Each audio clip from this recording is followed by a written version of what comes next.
Let's meet the class of 2017. In 1999, he went from unknown backup to NFL MVP and led the Rams to a Super Bowl title. And he'd win another MVP award before joining the Cardinals and leading them to their only Super Bowl appearance. Quarterback Kurt Warner. He's number 5 on the NFL's all-time rushing list and the league's record holder for touchdowns in a season with 31, a member of the all-decade team of the 2000s, LT LaDainian Tomlinson. This hard-hitting safety spent his entire career with the Seattle Seahawks, the Defensive Player of the Year in 1984 and a member of the all-decade team of the 80s, Kenny Easley. He played his college ball up the road in Akron and made his name as a fierce pass rushing end in Miami. Number 7 on the all-time sack list, Jason Taylor. He played 25 seasons for 5 teams and made an NFL record 565 field goals. Only the second pure place kicker ever to enter the Hall of Fame, Morton Anderson. A 6th-round draft pick in 1995, he was a driving force behind back-to-back Super Bowl titles in Denver. He was a league MVP and a Super Bowl MVP. Terrell Davis. And in 1989, he spent a then-record $150 million to buy the Dallas Cowboys. 6 years later, he hoisted his 3rd Lombardi Trophy. One of the most influential owners of any era, in any sport, Jerry Jones.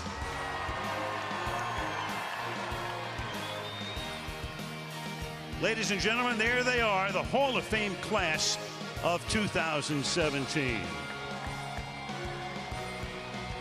And with the offseason now in the rearview mirror, Al Michaels with Chris Collinsworth. Michelle Tafoya joins us in a moment. Preseason starts tonight. Regular season 5 weeks from tonight. We'll be there, Kansas City at New England. 6 months from tomorrow, we'll be there too, the Super Bowl in Minneapolis. So come on along for what should be a fun ride. And, you know, I look at this class, partner, and I think about one word, eclectic. Yeah, how about also 3 MVPs, 2 Defensive Players of the Year, the leading scorer in the history of the game, and the one and only Jerry Jones. We're going to have a lot of fun with these guys tonight. Speaking of Jerry, his team, of course, in action tonight. Last year, after they had won 4 games the year before, rebounded to go 13-3, shocked everybody. What's your take on them now? I thought 2016 was just stunning. I mean, we've talked about Dak Prescott, Ezekiel Elliott, remarkable rookie seasons. It just doesn't happen, right? And then their defense, top 5 scoring defense, kind of came out of nowhere, the leading rushing defense. But they made a lot of changes on the defensive side of the ball. We're going to get a chance to see some of those young players here tonight. Changes with the Cardinals as well. 2 years ago, they got to within a game of the Super Bowl, losing to Carolina in the NFC Championship game. Then last year, they skidded to 7-8-1. What do you think of that team? But remember, the Cardinals outscored their opponents last year by 56 points and had a losing record. That's impossible. You simply can't do that. Their offensive line was a mess, a lot of pressure on Carson Palmer all season. Their kicking game was terrible. But if there's one team that you look at and you say, which team could turn it around the quickest? I think it's the Arizona Cardinals. Agree with you. Ready to go back to school? Let's do it. So is Michelle Tafoya, the supreme Michelle Tafoya. Good evening, Michelle. Well, hey, Al, I am with all 7 of the 2017 inductees, and tonight marks the beginning of an exciting weekend for these guys. The Gold Jacket Dinner tomorrow, the induction on Saturday. So I'm going to ask each of you the same question. Now that you're standing here in Canton, what is the most overwhelming emotion you're feeling? Kurt, we'll start with you. I would just say astonishment. Amazed that I'm actually standing here right now with these amazing players in this position. LT? I'm just honored. I mean, it's an unbelievable place to be honored here and forever enshrined. Kenny? Do you know the question?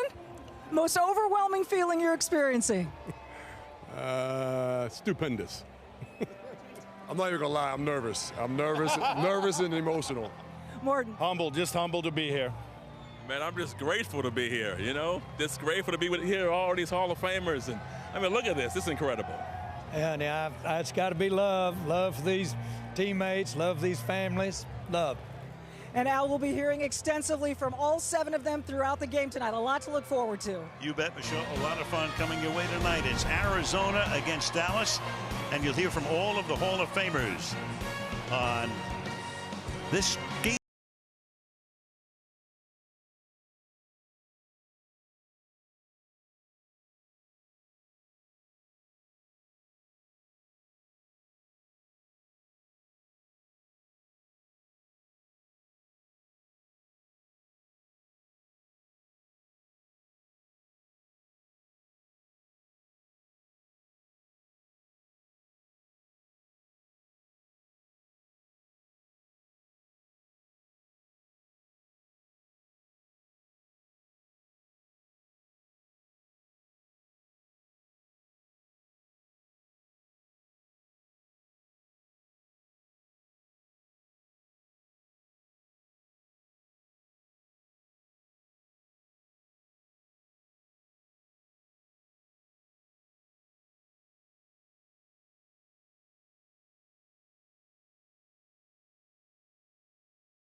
National Football League. Canton, Ohio, about an hour's drive south of Cleveland, home of the Pro Football Hall of Fame. Of course, this is the weekend, and this is the revamped stadium. It used to be just the run-of-the-mill high school field for many, many years, and now it is the Tom Benson Hall of Fame Stadium, hard by Interstate 77. Capacity around 23,000, and tonight the two coaches. Bruce Arians begins his 5th season at the helm of the Cardinals. He's had a lot of success in Arizona. Longtime assistant several places, including Pittsburgh, with Ben Roethlisberger for years. And Jason Garrett begins his 7th full season as the Cowboys head coach. He actually took over in 2010, midway through the year, supplanting Wade Phillips. Right off the bat, we can tell you, and I'm sure you expect it, very few of the starters, if any, figure to play tonight, though most of the guys are in uniform. We're going to see a lot of free agents.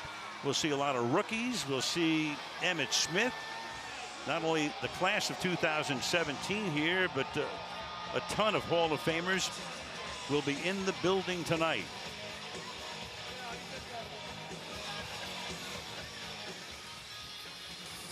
Kicking off is Sam Irwin Hill. Dan Bailey is their regular kicker, but he's another guy who won't see action tonight. So a rookie who was at Arkansas in 14, and T.J. Logan, about as fast as they come. Rookie back to run it back as Arizona won the toss, and they have elected to receive. So you'll see a lot of rookies, a lot of free agents, and during the course of the game, Michelle might have an opportunity to talk to a couple of guys who will be in the Hall of Fame someday, including one number 11 of the Arizona Cardinals, Larry Fitzgerald. Each of these teams to play 5 preseason games. And off we go. The 2017 preseason campaign is underway, and it starts with a touchback. Take a look at the backfield for the Arizona Cardinals. Kerwin Williams, who backs up David Johnson, gets the start. J.J. Nelson sees a lot of action during the regular season, and the rookie from Grambling State, Chad Williams. Nicholas is the tight end, and Moma, the tight end from Boston College. And then up front, you've got 2 rookies, 2 guards, Will Holden and Dorian Johnson. And, of course, most of the starters will be in uniform but will not see action in this game. So Kerwin Williams, fourth year out of Utah State, who backs up, as we say, David Johnson. The offense built around Johnson. He gets the start at running back. And off play action back to pass is Blaine Gabbert. And it's up at the 37-yard line, caught by Moreeeee, number 80. Blaine Gabbert is already in his 7th season in the National Football League. First-round pick of the Jacksonville Jaguars. Spent 3 years there. He spent 3 years in San Francisco. Started the first 5 games of the season with the 49ers and then lost his job, and Kaepernick finished up last year with the 49ers. From the 38-yard line. On first down, this is Williams. He goes through the middle. Picks up about 2. Now the Dallas defense, and they'll do a lot of rotating tonight and through the course of the season. Keep an eye on number 97, Taco Charlton, who was their #1 pick. Played his college football at Michigan. You got DeMontre Moore on the other side. Wilbur, Latulele, and Damian Wilson start as the linebackers. And they really revamped the secondary. We'll get into that. Awuzie is the rookie out of Colorado. Is looking for a guy who can fit the other side of that defensive secondary. Here's Kerwin Williams now. Williams takes the ball up to the 43-yard line, where it'll be third down. Byron Jones makes the tackle. Jones, one of the rare starters who's in the lineup tonight, number 31, the Dallas safety. Yeah, Byron Jones, and they're really sort of fishing around now with this secondary. They made a lot of changes. Brandon Carr, Morris Claiborne, Barry Church, all gone from a very good secondary a season ago, so they're going to have to mix and match and find what works for this season. Gabbert trying to win the backup job. You know that Carson Palmer will be the #1 guy. Drew Stanton at the moment is #2. And Gabbert trying to impress, and that's pretty impressive right there as it's caught on the run at the 40. And taking the ball is Britton Golden all the way down to the 22-yard line. So Gabbert looking sharp at the outset. And a gain right there, 35 yards. Gabbert very strong in the pocket, just stood right there. You're going to see Golden make the break in man coverage across the face of Anthony Brown. Big start there. Look at him, just very calm. He's been around 6 years. He knows what he's doing. He's seen every offense in the league so far. That guy has had to learn a new offense every year of his career. At the 22-yard line. Cowboys pressing the line, now backing off. You don't see that much blitzing in preseason. And this is Williams around the outside, stays in bounds, and turns what might have been no gain into a gain of about 4. Kyle Wilbur makes the tackle. Nice job that time by Blaine Gabbert, the veteran. He saw the blitz coming up over here on this other side, checked to a runaway, and ends up hitting a big pop on the outside. So you get a veteran quarterback in there, even though he doesn't have a lot of experience out there. And there's Taco Charlton on the outside, just unable to make the play on Kerwin Williams. 2nd and 7. There's Carson Palmer on the right. He'll get a lot of rest during the preseason. They want to keep him fresh. And Gabbert throws, and that is caught. And that'll be a 1st and goal as Moreeeee makes the catch, picks up the first down. 3rd-year free agent out of Boston College. Fonny Moreeeee, here's a guy that ended up doing some good things when we saw him early in a preseason game. He just has huge size, and you could see Gabbert just taking advantage, throwing it up high where he could end up making a play. But I tell you, this is one impressive drive so far for a guy in Blaine Gabbert who knows very little about this offense. 3 for 3 for 57 yards. And now finding the hole over right guard goes Kerwin Williams to the 5-yard line. It'll be 2nd down and goal on the game's opening drive. Well, Kerwin Williams is the guy that's been a backup quarterback, at least the shotgun wildcat kind of a quarterback in the past. He averaged out over 8 yards a carry last year, and a lot of that came in that wildcat offense where he was playing quarterback, and you see some of that elusiveness right there. Picked in the 7th and last round by Indianapolis 4 years ago. 2nd down and goal. Here he is again to the outside. He swings and into the end zone for the touchdown. So the Cardinals begin the preseason after a touchback. They go 75 yards. Gabbert 3 out of 3. Williams carries 5 times for 18 yards, and into the end zone he goes. Really nice job over here on the left side by these tight ends on the outside. You got Troy Nicholas, who's an excellent blocker back in his days at Notre Dame. Fani Moma, the other one, getting Kerwin Williams into the end zone. Richie Leone is their place kicker tonight. They picked up Phil Dawson, the ageless one, in the offseason, so Dawson will be their kicker during the regular season, and this was the real bugaboo for the Cardinals last year. Special teams, and in particular the kicking game. So there is Dawson. He'll see a little bit of action during preseason and be ready by the opening game of the year. Yeah, Bruce Arians loved how cocky Phil Dawson is. Just, it's like having a veteran out there that you know they're going to make these clutch kicks that they simply missed a season ago. Reason for the delay, they were checking to see whether he did indeed get into the end zone upstairs. Give him the okay sign, and now Leone for the extra point, the 33-yard extra point, and that is good. So we played 4 minutes and 14 seconds in Canton, Ohio. Arizona 7, Dallas nothing.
So now Arizona, after taking the lead, Richie Leone is going to kick off. Lance Lenoir is a rookie from Western Illinois.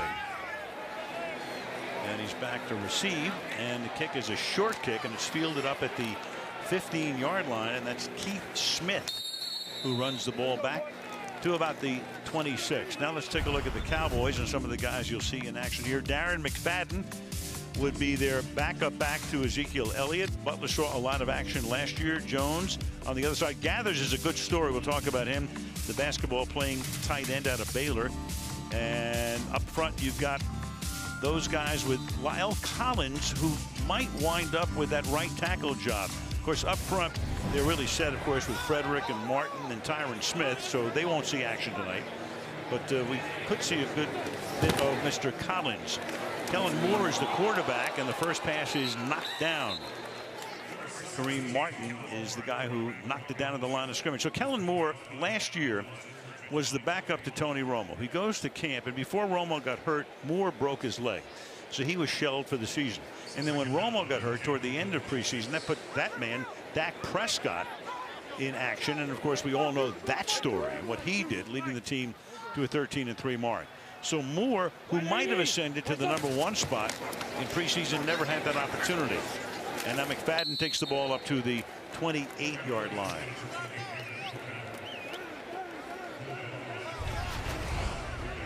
Here he goes. Robert Kimdichie is the guy that's really going to have to play big this year for the Arizona Cardinals. They have lost some valuable members of that defensive line, most particularly Calais Campbell, who's off to Jacksonville now. A lot of pressure on that young man right there to stand up and deliver. Not quite a season ago, but they've been impressed so far this year. Got into only 5 games with 80-some snaps last year. A 3rd down and 8. Moore throws, and that's caught, but it'll be short of a first down. Andy Jones makes the grab.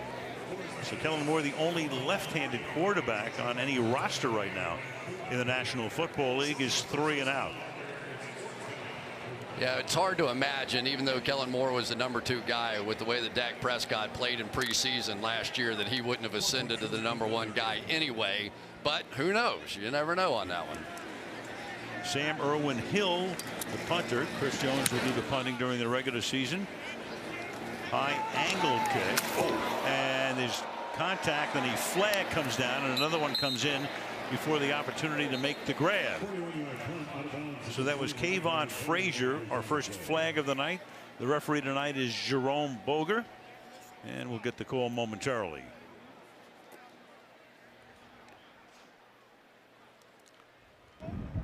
Kick, catch, interference. Kicking team, number 35. 15-yard penalty. Arizona keeps the ball. First down.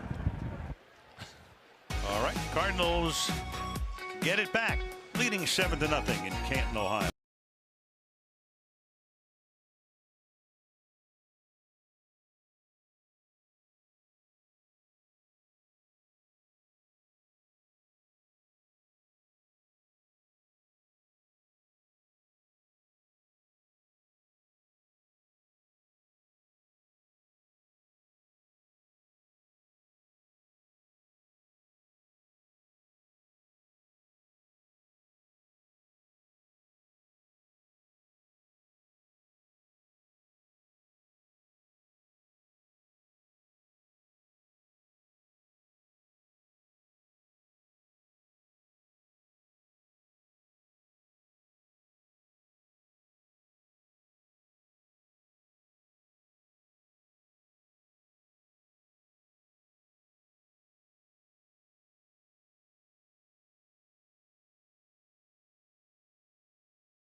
What a year.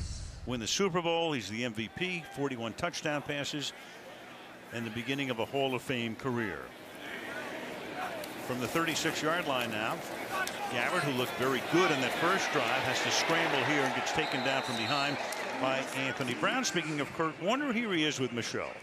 And as we all know, Kurt, you took a unique tour to get here to Canton. I mean, the path of, that no one would have thought. Right. So how does that shape the experience you're having right now? Well, I tell you what, part of it makes it really surreal because you're like, after all of that, you actually end up here. But I think the other side of it is that what I know is, being enshrined in the Hall of Fame and having the bust and being a part of this is that no one else will ever have my story. No one ever will take the path that I took. And to me, that's one of the things I'm most proud of is that I get a chance on Saturday night to be able to share my story and hopefully encourage and inspire other people because this is more realistic. The crooked path is much more realistic than the straight line path to the Hall of Fame. Well, part of that story Al was just talking about. 1999, Trent Green gets injured. You step in and have one of the greatest seasons a quarterback's ever had. You win the Super Bowl. What's your favorite memory of that season? Well, I mean, I think the favorite memory has to be the play that wins the Super Bowl is, to throw a touchdown pass to Isaac with 2 minutes to go. But it was really the moment before that I was standing on the sideline with Coach Vermeil, and he walks up to me and he goes, "This is how you played it in your front yard a million times. 2 minutes to go, ball in your hands, now go win the Super Bowl." And so to have your first season play out as magically as it did and then to throw a touchdown pass with 2 minutes to go to win the Super Bowl, I mean, it just doesn't get any better than that. And speaking of Coach Vermeil, your hug with him is one of the most memorable images from Super Bowl 34. That was more than 17 years ago. What emotions? There it is. You can see it. What does that bring back to you? I mean, I tell you what, it's just, I love the man so much. I mean, when you know Dick Vermeil, you know that he wears his heart on his sleeve and he loves his players and everybody wants to compete for him. But, for me, it was just, for so long, I just waited for somebody to give me an opportunity, for somebody to believe in me. And that's the guy that did. And unfortunately, we didn't get a chance to be together very long.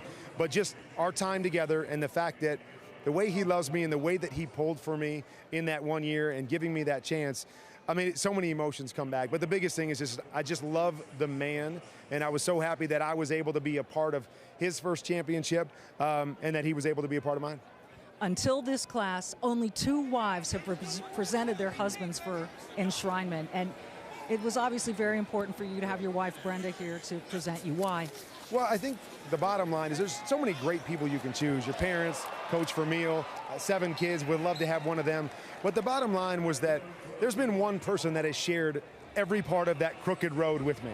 Every up, every down was there. Every, excuse me, every interception, sorry, for the whole thing. And so, I'm sorry. You're choked up. It's okay. That must be what it is, man. But I mean, I just thought she deserved to share that stage with me. And so, to me, it was really an easy decision. Congratulations. Thanks, Kurt. Thank you very much. All right, thank you, Michelle. And what a story. I mean, when you think about Kurt Warner, he played in the Arena League. He played in Europe. He was boxing groceries in Iowa.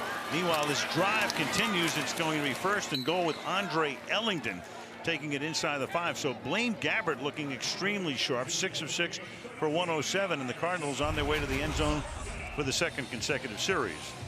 Just looping right over here, but I tell you, for the story of this game so far has been Blaine Gabbert. Here's a guy that's just bounced around the NFL, a high draft choice, really hadn't done a whole lot positive in the National Football League. He comes out with a bunch of guys he doesn't know well, and an offense he doesn't know well, and has been taking the Cardinals up and down the field in this game. Now from the 3-yard line, working his way through the middle and into the end zone goes Andre Ellington for the touchdown. So the Cardinals went 75 yards on their first drive. On this one, they start after a penalty at their own 36. They go 64 yards in 7 plays to take a 2-touchdown lead. Watch the center, Cole Toner here. Just get him out of the hole. Get him out of the way. That is a monster hole down on the goal line. Cole Toner, the first Harvard guy drafted on that offensive line since Matt Burke many moons ago. He was a good student too, and he got a huge hole that time for the touchdown. Now Leone comes in for the extra point. Blaine Gabbert, the 10th overall pick in the 2011 draft by Jacksonville. Flag goes down, and for the moment the kick goes through, and we'll get the call from Boger.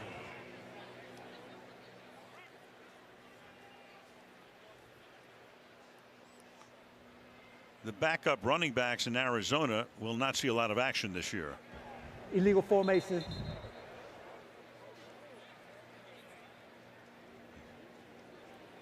Jerome checking. Illegal formation, defense, number 74. The penalty is half the distance to the goal, and we now will try a 2-point try from the 1-yard line. All right, so you can take the point, even though the extra point was good. You can take it off the board, and now you can put the ball down at the 1-yard line and go for 2 points. And it's preseason. Might even do it in the regular season. They're going to go for 2. Well, why not? They've Sure. been going about 10 yards a clip up and down the field here so far, and the Cowboys really haven't done much to try and stop them. I know these are backup guys for the most part up front, but there's a few guys that are going to be seeing the playing field for the Cowboys too. So far it's been all Cardinals. Mike Tomlin's made this standard operating procedure going for 2, and especially from the 1-yard line after the penalty. And Gabbert to the end zone, and that is broken up in the end zone. J.J. Nelson, the intended receiver, but a flag comes down. Leon McFadden covering, and if it's against him, it puts the ball at the half-yard line. Pass interference, defense, number 23. Half the distance to the goal, redo the try for point. Well, you see defensive backs doing this all the time, trying to time out, sticking that hand up through the hands of the receiver here to break it up, but you can't do that little tug beforehand and get engaged there too soon. So that's what the official saw. So this is the longest extra point in history here so far. From the 18-inch line, Gabbert will do it himself, and he works his way into the end zone for the 2-point conversion. Played a little bit less than 10 minutes, all Arizona to this point, 15-0.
Passing and rushing yards. They came close, though, losing to Green Bay in a thriller in a divisional game last year in Arlington. Either of these guys will see action tonight. Again, going with the second, third unit guys, some free agents, a lot of rookies. 15-0 Arizona on top.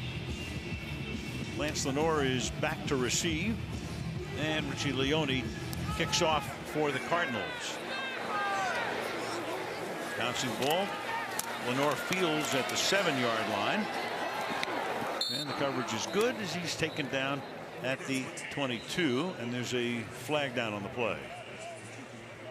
All the flags tonight have come on special teams to this point. Yeah, and reality is special teams may be the most important part of this game because that's where During these the guys are going to return, fit. Holding, receiving team, number 23, 10-yard penalty. Dallas keeps the ball, first down. So you know about Tony Romo. And there he is. Tony now part of the #1 crew on CBS, working with the great Jim Nance, and there they are. They're practicing tonight. They know they're on television because they're taking our feet. Howdy, boys. Tony's going to be great. Jim, of course, is terrific. Great coach. You got Bryant. You got Prescott there. But did they show where they are? They're like in another city over there. They couldn't have put them any farther away. They're in an outpost. Moore rolling off the play action, and it's a 9-yard gain as he swings it out to Keith Smith. So you have the stadium, and then you've got about, what, 60 or 70 yards, and there it is. They built that outpost. Good thing you and I are not out there. I couldn't even see the field. There you go, Tony. It'll get easier, believe me. Once you can actually see the field, it'll get a lot easier. Best of luck to those guys. They do a great job. That'll be great. 2nd down and 2 with the ball at the 19-yard line. 4.5 to go in the opening quarter. Moore to McFadden, and he gets buried. Taken down behind the line of scrimmage. 3rd down, loss of 3. It'll be make it loss of 4. It'll be 3rd down and 6.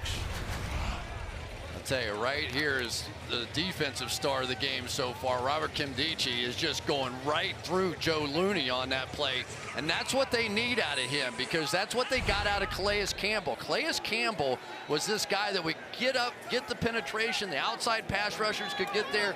If Kimdichie plays like that, it's going to be a good year for the Cardinals. So Ty Matthew, great safety on the Cardinal bench. 3rd down and 6. Good protection this time from Moore, and he picks up a 1st down, but there is a penalty. Blake Jarwin, the tight end, makes the catch. Let's see if it comes back or whether Dallas gets its first down. Arizona has 8 so far tonight. Bruce Arians. Illegal use of hands, hands to the face, defense number 26. That penalty is declined. The result of the play is a 1st down. Brandon Williams. Brandon Williams, a running back in college that was converted to playing corner. Didn't go so well. They are hoping that Justin Bethel takes that job and that you continue to see progress out of Brandon Williams, an unbelievable athlete. I mean, if he just needs to play cornerback some more. Patrick Peterson on the left, been to the Pro Bowl his entire career, all 6 years at this point. Moore going deep, has a man wide open and hits him. And it is Bryce Butler deep into Arizona territory. So taking advantage after the penalty, threw it over the cornerback Harlan Miller all the way down to the 25-yard line. Harlan Miller gets beat, but he gets beat by a good one in Bryce Butler. Bryce Butler was brought over from Oakland when Dez Bryant got hurt a few years back. And he is a star. He's a big guy. He had 3 touchdowns, made some big plays replacing Dez Bryant a season ago. Just like that. He is a talented guy who's going to be a big factor this year. Fadden swings to the outside, and he gets bunched up before he can turn the corner. Kimdichie is in on that play as well, along with Budda Baker, the rookie out of Washington, the #2 draft choice, number 36. Kellen Moore had a fantastic college career. Played at Boise State. He was 50-3. Kid who grew up in southern Washington State, town of about 5,000 people. Dad was his high school coach, and one of the reasons he was not drafted, he was a free agent when he signed with Detroit, was the fact he's only 5'11" or 6 feet. They thought he was too small. Yeah, he said he'd been running the same offense since 3rd grade. His dad was a coach, and they only had a couple of teams, so they all ran the same offense. 2nd and 14, shoots it underneath, and that's caught by Keith Smith. He takes the ball to the 26-yard line. It'll be 3rd down and 11. If you're a Cowboys fan, nothing more important going on in the field than right there. Lyle Collins playing right tackle now, taking over for Doug Free. Got a little help from his friend Keith Smith on that one with a good chip. But if Lyle Collins can hold down that right tackle position, it is going to be an awfully tough offense to stop this year for the Dallas Cowboys. And then all they have to do is fill the left guard spot. A couple of candidates there as well. Jonathan Cooper started this game. Who was an Arizona Cardinal until the year before last. Now Moore sliding in the pocket and throws, and then is he fingertip catch for the touchdown by Rico Gathers. He's Baylor's all-time leading rebounder in basketball. Hasn't played football since the 8th grade, on the practice squad last year, and hauls this one in. Good hands. Unbelievable. His first football practice since he was like 13 years old came with the Dallas Cowboys last year. They drafted him. He was a good player at Baylor, and they just wasn't a football guy. So they said, all right, we're just going to redshirt him. We're going to let him go. But they started looking at him, and they said, this guy could be a real matchup problems for teams at tight end. Run him down the middle, run him on routes like that. Could he go up and rebound in the NFL like he did in college? We just saw it. 6'6" and 285 pounds. Got position on the defensive back, Ironhead Cannon, and it pays off with a touchdown from 26 yards out. So they go 89 yards to the Cowboys, and the score is now 15-7, Arizona.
Fame.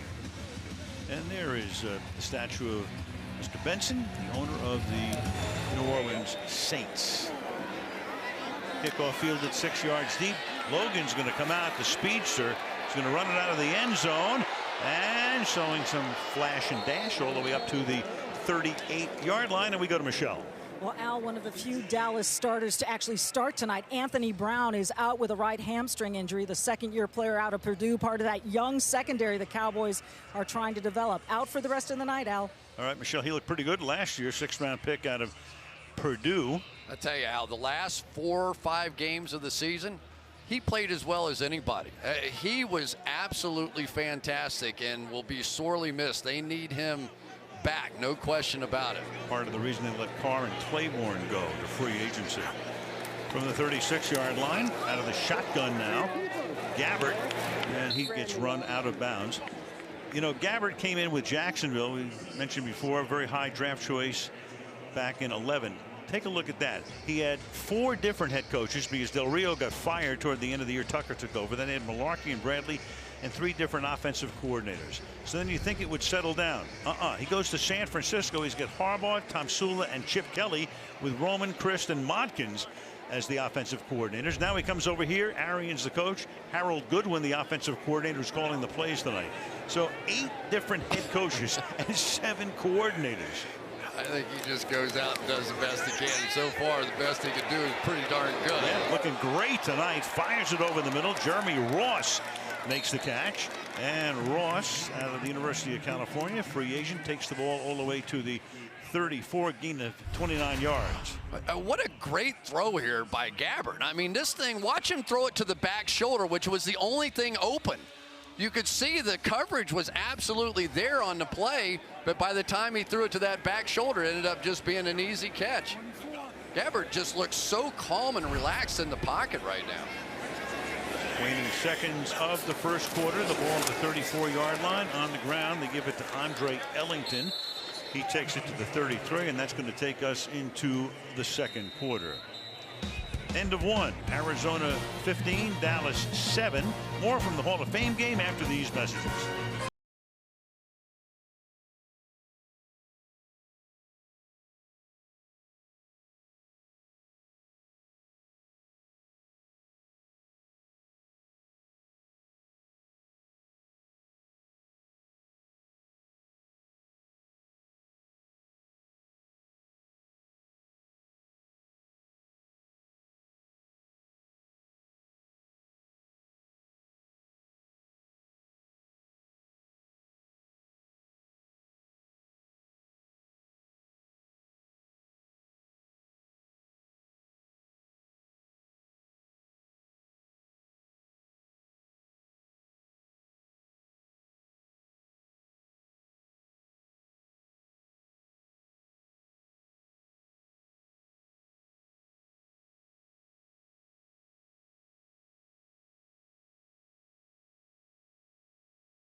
Trio, most touchdowns in the history of the league. Jerry Rice, 208. Emmitt Smith, who's here tonight, 175.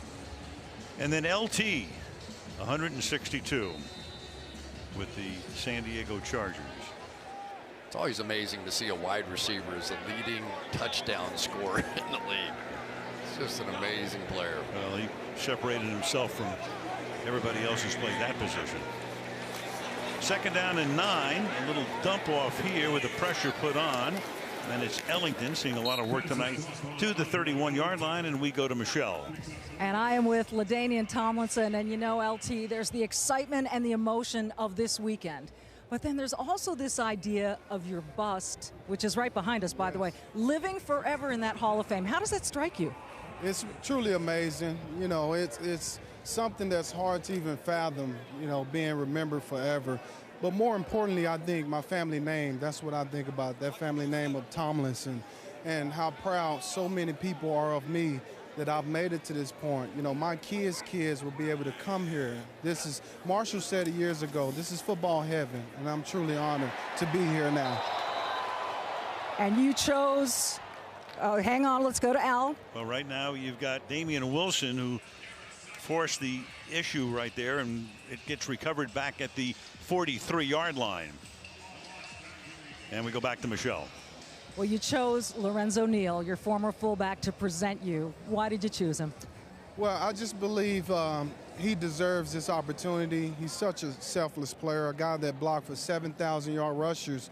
But so much of my success, all those touchdown runs, record-breaking runs, he was a vital part in that. And I just felt like it's only right on this biggest stage of my life, going into the Hall of Fame, that he should lead me into the Hall of Fame, just like he did on so many of those runs. I love that symbolism. Jim Brown and Walter Payton are two of the running backs you've always admired. Now you're going to join them in the Hall of Fame. But what do those two guys mean to you? Everything. You know, they gave me the inspiration. You know, I inspired to be like those guys. They allowed me to dream big. Of course, Jim and Walter set the example, not only on the field, but off the field, of how a professional should act. And I wanted to be like those guys in every sense of the word, professional. And so I'm so glad to be joining those guys in that bus room. You know, I took a trip there a couple of months ago, and walking through that room, it is so surreal to know that I'm going to be joined with those guys. Unbelievable. There are a lot of exciting running backs in the game today. So I'm going to put you on the hot seat. Let's say you're the GM, and you can only take one of the current crop. Who would you pick? Wow, that's a really good one. Well, I think at this point it'll come down to Le'Veon Bell and David Johnson. You know, two of the, to me, the most versatile runners in our game. And if I had to pick one, geez, I'm splitting hairs, probably Le'Veon Bell. Well, there you have it.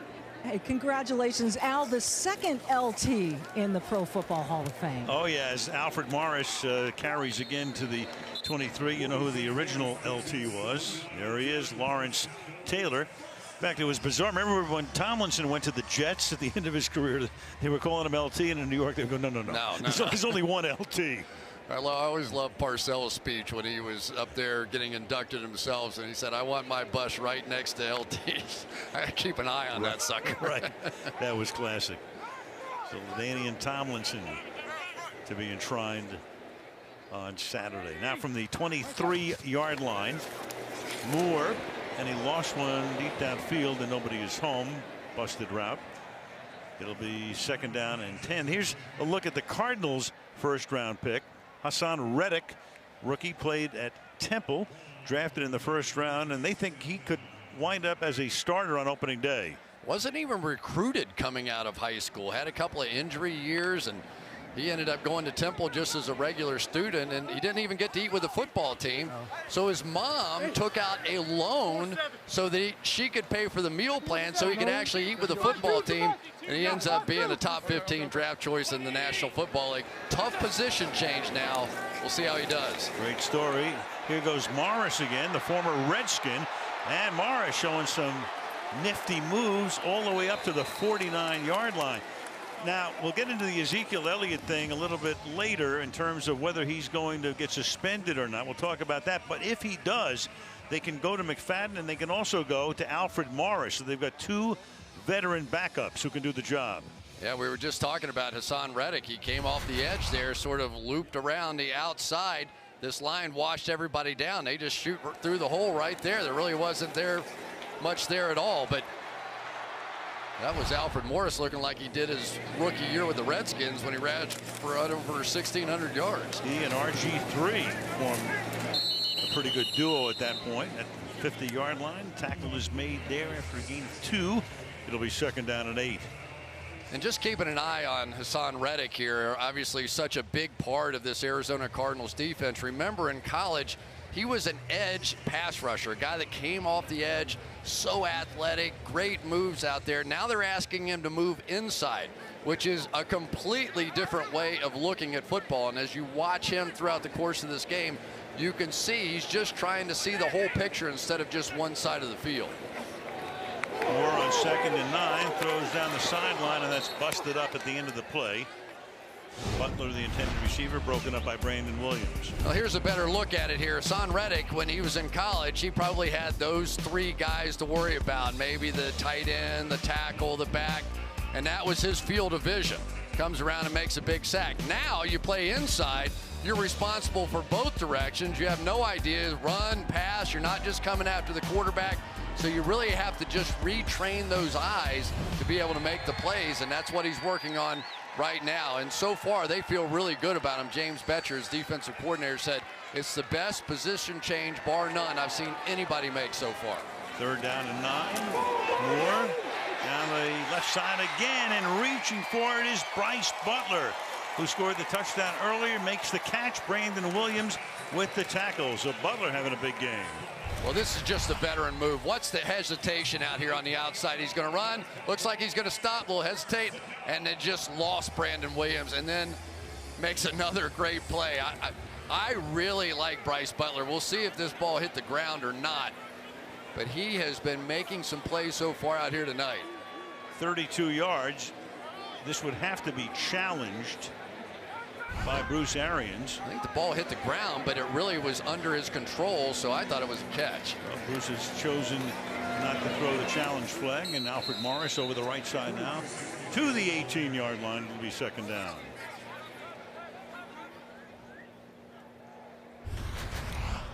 Let's take a look. Hassan Reddick right here. Now, can he get off some of these big offensive linemen? That's an art unto itself. You don't want to end up getting engulfed by those guys, so you want to jam into them, be able to free up, be able to make the play. Yet another skill he's going to have to learn on the fly here. 2nd down and 9. Blitz coming. Moore gets it away, and the pass is incomplete. Brown looks around for a flag. There is a flag on the play. That's Noah Brown, 7th round pick, rookie out of Ohio State, Brandon Williams. Pass interference. Defense number 26. Spot the foul. Automatic 1st down. And that is Brandon Williams. Well, if you're thinking the Arizona Cardinals and Brandon Williams are playing a lot of man coverage, get used to it, because that's what they do. And they're going to do double moves, and they're going to challenge the weakest link, and they're going to get after Brandon Williams here to see what happens. Here comes Reddick off the edge, getting back to a little bit more of his natural position of getting after the quarterback, and that inside linebacker for Arizona is going to do a lot of blitzing anyway, so believe me, he'll be after the quarterback. Put the ball at the 9-yard line, and Morris puts the shoulder down and takes the ball about half the distance to the 5, where it'll be 2nd down and goal. Yeah, it looked like Budda Baker coming up and making a play there, their 2nd round draft choice, and a guy that I think adds a little excitement to this defense, number 36. He is going to look a lot like Tyrann Mathieu, the other safety, a little bit of a do-it-all kind of guy, can play the slot, can play back, can play corner if needed. He can really run. 2nd and goal from the 5. Repositioning Noah Brown. And then the handoff goes to Morris, who's done the heavy lifting on this drive to the 4-yard line. He goes, it'll be 3rd down and goal. Morris has now carried 7 times for 43 yards. There you go, Hassan Reddick right here. Now watch him sniff this one out. He's got his gap responsibility. There it is. Go get it. Really wasn't that tough of a read. You would think maybe a week from now, a couple of weeks from now, he'd be on that even faster. But there's a guy, Tyrann Mathieu, that I tell you, until he hurt his knee in 2015, was playing about as well as anybody in the league. 3rd and goal. Moore sliding, looking, throwing too high, and incomplete. It'll be 4th down. Rico Gathers, the 6'6" tight end, the intended receiver. 4th down. Well, pretty good, though. This game so far for a bunch of guys that sort of get thrown together and they probably don't get a lot of practice time together has kind of been going up and down the field. I think these two head coaches, at least on the offensive side, going to be pretty happy with what they've seen so far. Yeah, we've done a few of these games. It can get very sloppy and penalty filled, but that has not been the case to this point. One quarterback is 8 for 8. The other is 7 of 11. This is Sam Irwin Hill, rookie out of Arkansas, just trying to catch somebody's eye, because you know Dan Bailey will be their man once the regular season begins. And the kick is good. So a 23-yard field goal Tacks on 3 more, 15-10 as you look at Hall of Famer Andre Reed, the former Bill.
They're 5 weeks from tonight. That means we will be in Foxborough.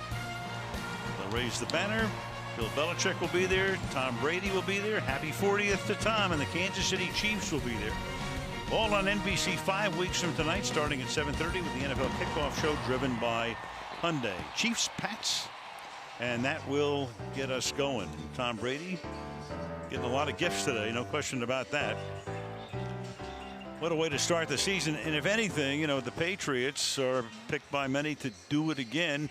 They've gotten better. Let's face it, in the offseason. They've gotten better. They got a better receiver. They got a better cornerback. And they didn't lose their other cornerback, Malcolm Butler. So it's going to be an exciting team to watch again. But I don't think it could get any more exciting than that Super Bowl last year. That was unbelievable. I don't think the Falcons necessarily would agree with that. Oh. Speaking of the Falcons, we're going to go down week 2 on a Sunday night, Green Bay at Atlanta, and open up what appears to be a spectacular new stadium. That's fun when we get to do it, isn't it? Oh, yeah, great. We've opened up a few through the years, including Foxborough many, many moons ago. 15-10 is the score. Arizona gets the ball. They lead by 5, and the kick will bound out of bounds. And they'll bring the ball back up to the 40-yard line after that. Free kick, out of bounds, kicking team number 2. The ball will be placed at the 40-yard line, first down. So a lot of folks think, well, this is the window beginning to close in Arizona because Carson Palmer is in his late 30s. Larry Fitzgerald on the other side. Will he come back? We don't know yet. Bruce Arians comes back for a 5th year. And happy to report that all is well with Bruce, who had a lot of medical issues over the past couple of years. Steve Keim on your right is the GM. Michael Bidwell, the owner of the team, and they have done a great job in the desert resurrecting this franchise over the past 2 years. Handoff now goes to Ellington. Stopped at the line of scrimmage. Speaking of the Cardinals and speaking about the Arizona desert where a lot of people go to retire, well, Fitz is 33. Carson is 37. Head coach Bruce Arians is 64. And then Tom Moore is 78 years old. And Tom Pratt, who was a coach in Super Bowl I under Hank Stram, is 82 years old. And there is the great and fabled Tom Moore, who they tell us last week passed his physical with flying colors as the passes dropped. And as Bruce Arians said the other day talking about Tom Moore, he said, hey, listen, a couple of packs a day and some Chardonnay, and you too can look that healthy at 78. Oh, my God. Tom Moore is one of the all-time great ones, isn't he? Oh, I used to love talking to him back in Indy, and after they were going up and down the field and Peyton Manning, you could never get him to say anything other than, That Peyton's something, isn't he? Yeah, that's all he kept saying. That Peyton's something, isn't he? I asked him how he coaches Peyton Manning. So just give him some concepts. 3rd and 10, and that pass is low and incomplete, intended for Ellington. So Gabbard had completed his first 8 passes and now throws 2 incomplete in a row on his 4th down. And for the Dallas Cowboys, they crank it up a notch on the defensive side. Could not have 2 more different styles of defensive play. The Cowboys play more 2 deep safety look than any team in the league. And the Arizona Cardinals are always blitzing everybody on the field and basically never play that 2 deep look. Matt Wiles punt, fair caught at the 20-yard line by Lance Lenore. 6:55 to go in the half. Arizona leads by 5.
For Jerry Jones, of course, the owner of the team, with son Jerry Jr. And we're going to speak to Jerry at halftime, another Hall of Fame inductee, and find out a little bit later exactly what is going on. Yeah, and Jerry was adamant that he's seen the evidence and he's not buying into it. So you have to unfold, I guess. From the 20-yard line on 1st down.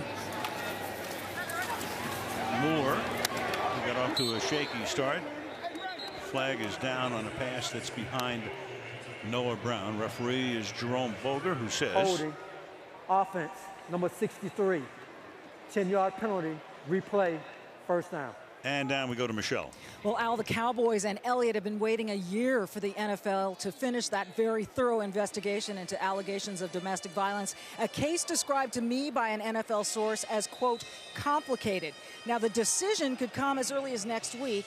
Elliott was never criminally charged, but the NFL can still punish the running back under the league's personal conduct policy, where violations involving domestic violence carry a baseline 6-game suspension. And although mitigating factors could affect that, the source told me no decision has yet been made. All right, thank you, Michelle. As Rod Smith picks up 5, we got another flag down here. The speculation has been that if he gets suspended, it would be 2 games, which would mean the opener against holding, the Giants. Defense, number 95, 5-yard penalty, automatic, 1st down. automatic first down. Will be the opener against the Giants, and then at Denver week 2. Back to Michelle. Well, if Elliott is suspended, Al, he could appeal before the start of the season. So theoretically, he could play until the appeal is litigated. Now, in late June, Elliott had a hearing with NFL investigators, Roger Goodell, and a 4-person independent panel, which, by the way, includes a former player and other experts. That panel will make a recommendation to Goodell, but the decision is ultimately the commissioner's to make. And as you know, Michelle, a lot going on off the field with the Cowboys during the offseason. As Moore throws, and that is caught by Andy Jones. Out to the 40-yard line he goes for a gain of 20.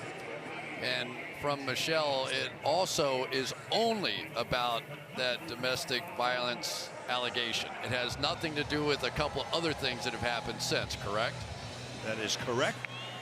And DeMontre Moore is also suspended for the first couple of games.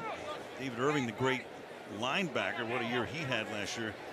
Defensive lineman, actually, he'll be out for 4 games. I think I'm missing linebacker because of all the sacks he gets. Here's Rod Smith up to the 41-yard line. Short gain, second down. Yeah, and for the Cowboys, it's going to be an issue on the defensive side because they have, we know, Randy Gregory suspended for the season. David Irving, one of their best pressure guys, is going to be out for 4, and then DeMontre Moore is going to be out for 2. So it is going to be a tough way to start the season, and then you conceivably Ezekiel Elliott, you don't know, but I'm with Michelle. I think that the Cowboys will probably try and time it out.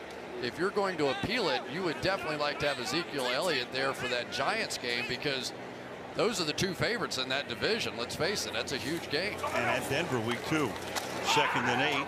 Little flip here to Keith Smith up to the 46. He had Rod Smith carrying the ball before. Rod Smith is the brother of Jalen Smith, another guy that we won't see tonight, but he was the pick out of Notre Dame last year, got hurt in the Fiesta Bowl, missed the entire season. Done a great job rehabbing. He's looked pretty good in practice out in Oxnard where the Cowboys train, and probably see him before the preseason's done. Well, I saw a lot of Jalen Smith. He played with my son at Notre Dame, and you talk about a flashy player, a guy that occasionally would hit the jets and run plays down in the backfield, shooting the gaps through defenses that just took your breath away. He was spectacular. Moore throws, and that's caught up at the 50-yard line by Blake Jarwin, trying to win a job as a backup tight end. When you talk about tight ends in Dallas, of course, you're talking about a man who can begin to prepare his induction speech someday, Jason Witten. Yeah, I don't think there's any question about that. Do you? Jason Witten is so much more to this football team than a really good player. It is obviously a great blocker, receiver, all the catches, but he is the guy in the locker room that is the coach. I mean, he's the one that sets the standard. He works harder than anybody else. Nobody is ever going to outwork that guy. On first down, Rod Smith. Nice run here. Flag is thrown at the end of the play. And it's going to go against the Cowboys. Holding, offense, number 81. 10-yard penalty, replay, first down. Wide out Andy Jones. So this is clearly a team, in my opinion, Al, that's going to have to be built around the offense in the Dallas Cowboys in the early going. I mean, they have so many great players on that side of the ball. Travis Frederick, Zach Martin, Tyron Smith, Des Bryant, Ezekiel Elliott, Dak Prescott. I mean, you go right down the list, Jason Witten. So they're going to have to be able to carry this football team as they sort of sort through what they're going to do in the secondary, and while they're waiting out some of those suspensions for those pass rushers to come back. Of course, a great running game, a great offensive line. Then on the other side, in terms of the passing game, you have Des Bryant. You got Moore throwing it away. You know, Chris, it used to be with another flag, so now the flags are more plentiful. Get the call from Boger in a second. Prior to the pass, holding, defense, number 48. 5-yard penalty, automatic first down. You know, Chris, remember the days when people would talk about a balanced offense, and it would mean 50-50, which is about what Dallas's offense is. But now in the NFL, a balanced offense is more like 58-42 passing. Yeah, I think the average is 40% runs in the National Football League right now. And believe me, a lot of the success of Dak Prescott came because they could run the ball so effectively. Dak was the #1 quarterback in the National Football League as far as his percentage on play-action passing. And here goes Smith to the 45. It'll be second down. Speaking of that old line, let's take a look at Collins here. Such a big move for the Cowboys. La'el Collins moving over to that right tackle position. He played left guard in the past. He played left tackle in college. And I always thought he was one of those guys that looked much more powerful and looked much better moving forward with run blocking. They did so much of that at LSU.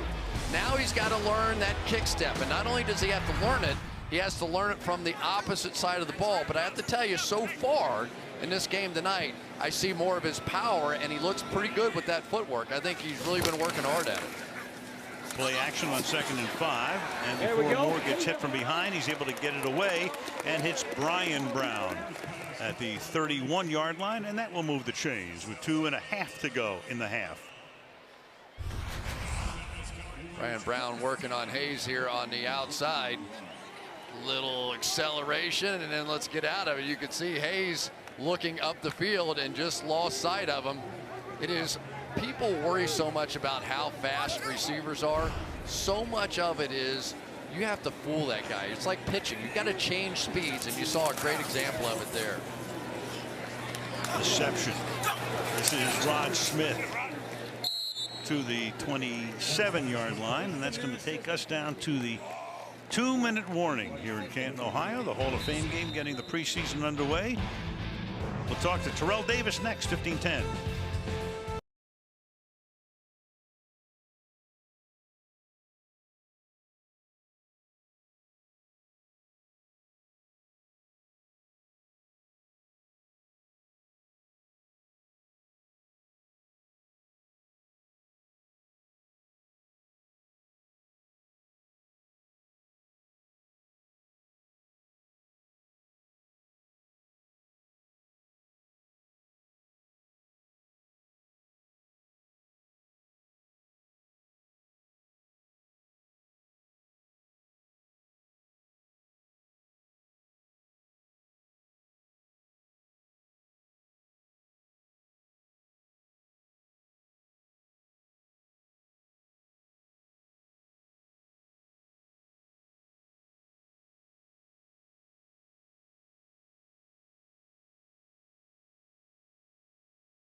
It has marked that preseason in special teams, over 2,000 yards in '98 and back-to-back Super Bowl wins with the Denver Broncos.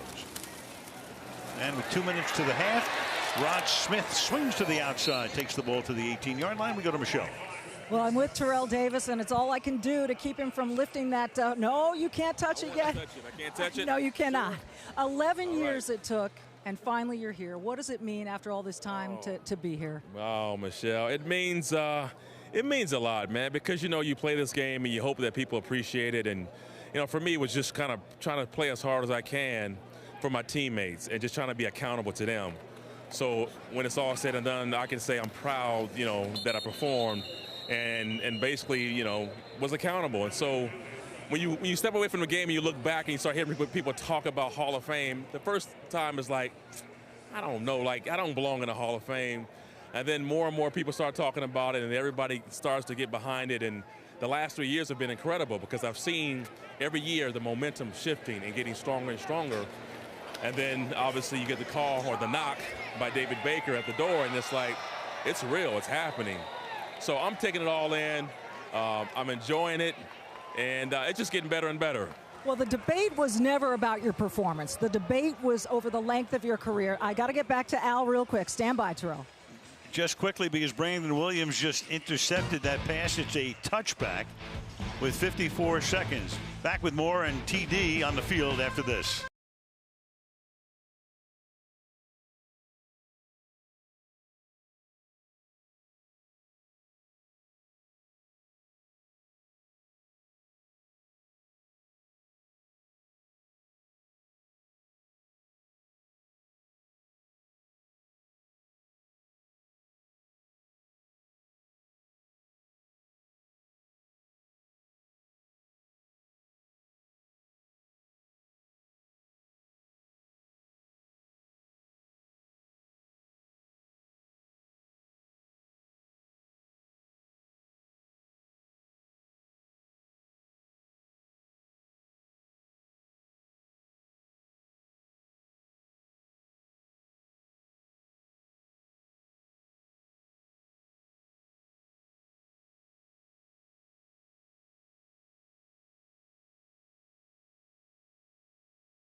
Factory in the town of Ada, Ohio. Population about 5,500.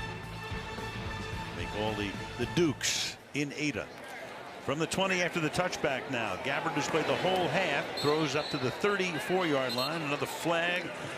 Moreeeee makes the catch. So we had a penalty, relatively penalty-free early part of the game, and now we have a penalty on almost every play. We need to use some hands to the face.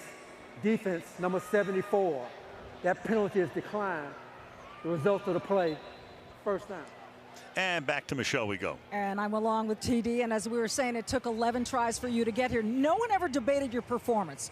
They debated the length of your career, which was cut short by injury. So your position now, do you think this might set a tone for other guys who will have similar circumstances?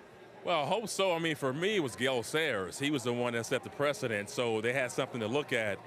I certainly hope so. I mean, Kurt Warner was kind of short for a quarterback. You know, Kenny Easley, his career was pretty short, so hopefully this opens up the gate for everybody else. Well, congratulations, you're here. Thank you, Michelle. Appreciate it. Al? And deservedly, because he was spectacular before he was done in too early by a severe knee injury. Tonight's aerial coverage being brought to you by Geico. Looking down upon the stadium. refurbished, and of course they put in a new field after the crazy situation last year where the field was not ready for the game and the game had to be canceled the night of the game. Gabbert fires over the middle. Boy, he has looked really sharp, and Bundy makes the catch, and they'll hustle up to the line of scrimmage and then take a timeout. Well, and this is what you live for as a coach, just trying to get in a little bit of 2-minute work before the half. It's good for both sides. 42 seconds. Coming up, the Toyota halftime show, a look at the Hall of Fame career of Cowboys owner Jerry Jones. He will be in the booth with us coming up at halftime. Bought the Cowboys back in 1989. Did he write a book? He could write about 8 books. I read his book. It's an interesting book. It's an interesting life. Very. I can't believe how many times that man has bet everything and come up a big winner. Yep. A feature about Jerry and his career before we talk to him live at the half. From the 38-yard line. Gabbert hangs in the pocket, throws wide open. Ellington makes the catch, and he'll take the ball to a yard shy of midfield. And the clock ticking down with 30 seconds. Gabbert, 10 out of 12, 169. Again, he's not going to supplant Carson Palmer, but could he win the number 2 job over Drew Stanton? But nothing to hurt his chances tonight as he rolls out of bounds, stopping the clock with 16 seconds. Well, that's exactly right. They're battling for number 2 right now, but also remember that Carson Palmer's not getting any younger. So then the question becomes, could those 2 guys end up being the quarterback for Arizona moving forward in the future? And at least so far tonight, you would have to say Blaine Gabbert is going to get a big thumbs up from his coaching staff. Well, as we say, he was so heralded coming out of college at Missouri, 3 years in Jacksonville, 3 years in San Francisco, started the year last year as the 49ers starting quarterback. Hangs in the pocket, rifles one to the 32-yard line. That's caught by Marquis Bundy, and they'll stop the clock with 10 seconds. I didn't know Gabbert had this kind of arm. I'm going to be perfectly honest with you here. Watch the way he's releasing this football. And he is getting something on it. These receivers, and he's been working the back shoulder. Let's check that release time. A little bit below average. Maybe that's been part of the problem. 0.33, that's been pretty good. Snuck one in. But I think it's been his poise in the pocket and the way that he's been able to see the football field tonight for a guy really in his first 10 days, at least of real practice time, come out and be this sharp is pretty impressive. Carson Palmer, they're not only limiting him in terms of his preseason work, but also in terms of practice as well. Well, and they saw it at the end of last year. They thought he had a dead arm, and they shut him down a little bit in practice. He came back, and I think Carson really is appreciating it and it feels great. He will not try a 50-yard field goal here. Instead, send 4 receivers out of the pattern, and then it's almost picked off at the 22-yard line. Ooh, that would have been a big moment right there for Chidobe Awuzie, their guy that's going to have to come in and make some big plays with all these new secondary members out there. Watch him break on this football and make a play. I thought he was going to go the distance. Really may have just run into the receiver as much as anything else to keep him from picking that one off. But he's an impressive young man. He really is. He played a lot of slot cornerback in college and got a lot of pressure coming on some blitzes. Second-round choice out of Colorado. Now Leone will attempt a 51-yard field goal. What could very well be the final play of the half. And the kick is no good. And there are 2 ticks remaining now in the first half. Tonight, Jimmy Fallon has Ryan Seacrest, Ice Cube, and rapper Action Bronson. The Tonight Show with Jimmy Fallon, all new tonight on NBC. I wish Jimmy Fallon would have a little fun every once in a while. I've never seen anybody enjoys the job so much. There he is. There's the young rookie, Chidobe Awuzie. I tell you, we didn't get a chance tonight, unfortunately, to see the other rookie, Jordan Lewis. He had a bit of a hamstring injury. Those 2 guys, 2nd and 3rd round draft picks, a big part of this season for the Dallas Cowboys. Moore's kneel down will end the opening half. 30 minutes in the books in Canton, Ohio. Arizona 15, Dallas 10. Toyota halftime next after these messages from your. And with Play Football First Play, representatives from the 13 to 14-year-old NFL flag national champions, the girls Arlington Fusion and the boys Virginia Extreme, were honored with yesterday's final pass and delivered that football today to kick off Play Football Month. To sign up for NFL flag, you can visit playfootball.com. So the preseason is underway. The regular season starts in 5 weeks. The Super Bowl is 6 months from tomorrow. A crowd of about 23,000 looking on at the refurbished Tom Benson Hall of Fame Stadium here in the birthplace of professional football and home of the Hall of Fame, Canton, Ohio. The Cowboys will receive the kick to start the second half. Duke Thomas is back there to take it. Arizona to send it in the air. We'll see who comes out at quarterback for the Cowboys in the second half as we start here with a touchback. Of course, the Dallas Cowboys, and Cooper Rush is going to be the quarterback. Cooper Rush, a rookie coming in here. Take a look at the valuation of the Cowboys. Jerry Jones bought the team for $150 million, then a record up to $713 by the turn of the century. And then that stadium was built, $1.8 billion to $4.2 billion. It's the most valuable franchise in sports, period. The Dallas Cowboys. Jerry staying with us as we continue our halftime little treatise here. Your expectations overall, Jerry, for your team going into the season after that 13-3 year last year? I thought we're certainly going to be better on offense. I really like our coaching staff. I think last year really gave us a lot of awareness. I think Jason, I think our staff, Rod Marinelli didn't need room for improvement, but I think as a staff, our players are going to benefit from it. We've got to use our draft, though, and use these young players that we drafted. We let a lot of free agents go. We've got a new system for those youth. Our system better plays to those, so that's got to pay off for us. At the 25-yard line, it is second down and 10. Cooper Rush is a free agent, played his college ball at Central Michigan. And through the middle goes Rod Smith.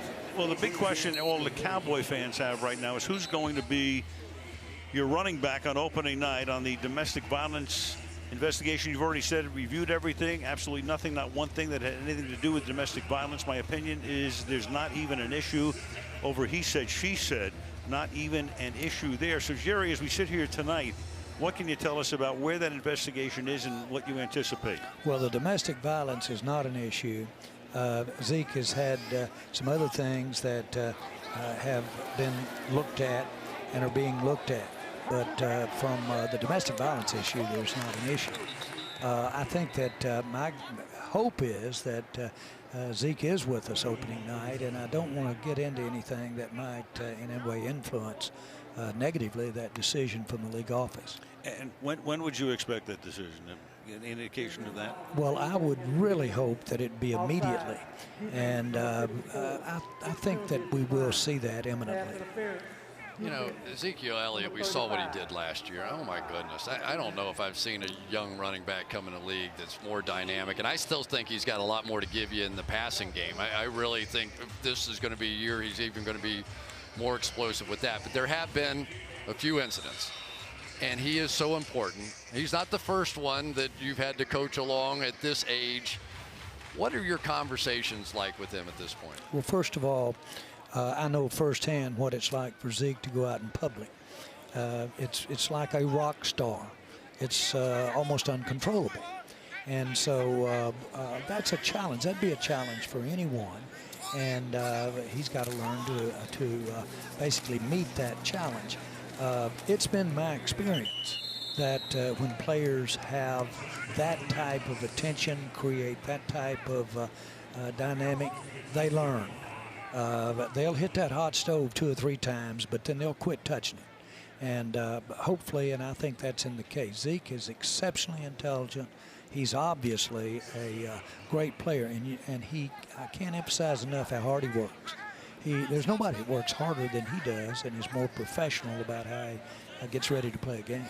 You mentioned you don't think there's a domestic violence issue with the league. Is there something else that they are looking at in addition to that? Well, there are a couple of issues that might or might not, and that's going to be up to the league to decide, fall in under the behavioral guidelines. And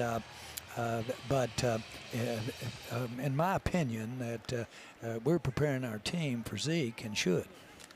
You know, you made some really bold moves this year, especially in your defensive backfield. You let go some long-term veterans. You're coming off a 13-3 year. That was a great year. I know salary cap comes into it. You got to pay some people, all that sort of thing.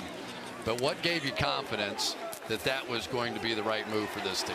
Well, our secondary over the last couple of years was built principally for a different defense than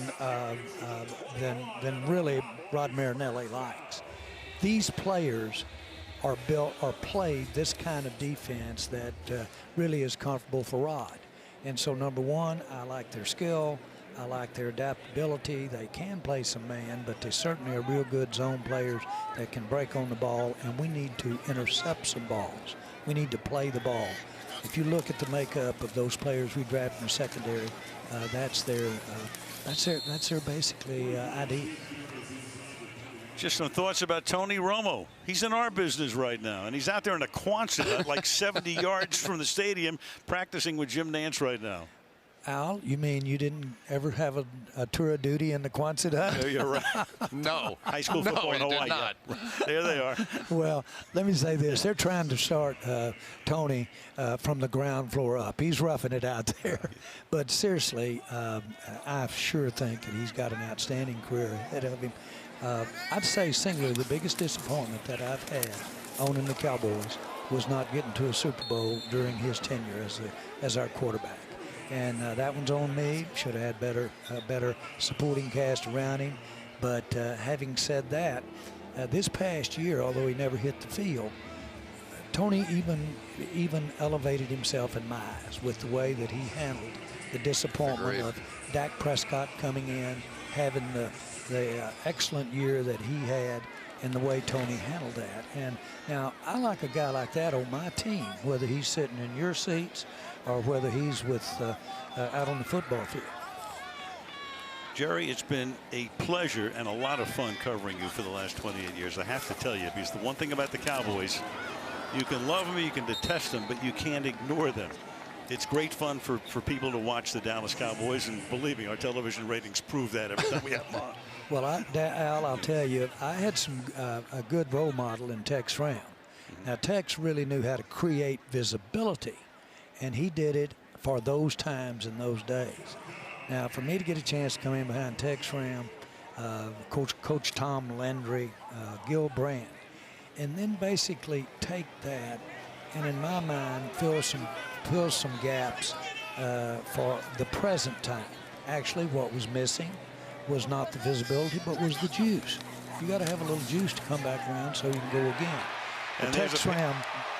There you go. You can call your first Cowboy touchdown. Well, there's your juice. I knew if I could ever get up here in this booth, I could tell the story better than you guys did.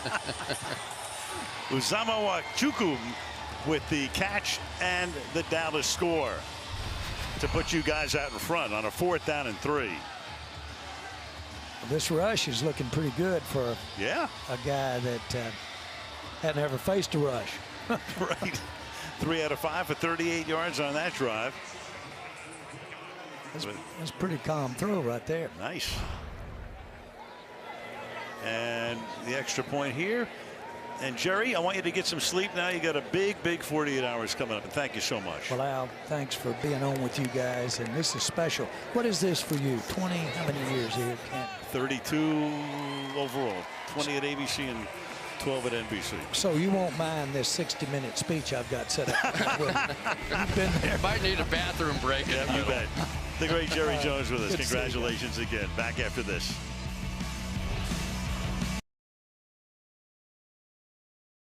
And this preseason football special is being brought to you by Bixby, a smarter way to use your Galaxy S8 Bixby it. And by Geico, 15 minutes could save you 15% on car insurance. It was yesterday. Hall of Famers Mel Blount, Will Shields, Warren Moon, Andre Reed, John Randall, and Marshall Falk hosted local youth football players for a clinic on safety and technique. Back to Canton on this Thursday night to open up the preseason schedule. Arizona took a 15-0 lead, and now Dallas has 17 unanswered points to take a 2-point lead. Sam Irwin Hill.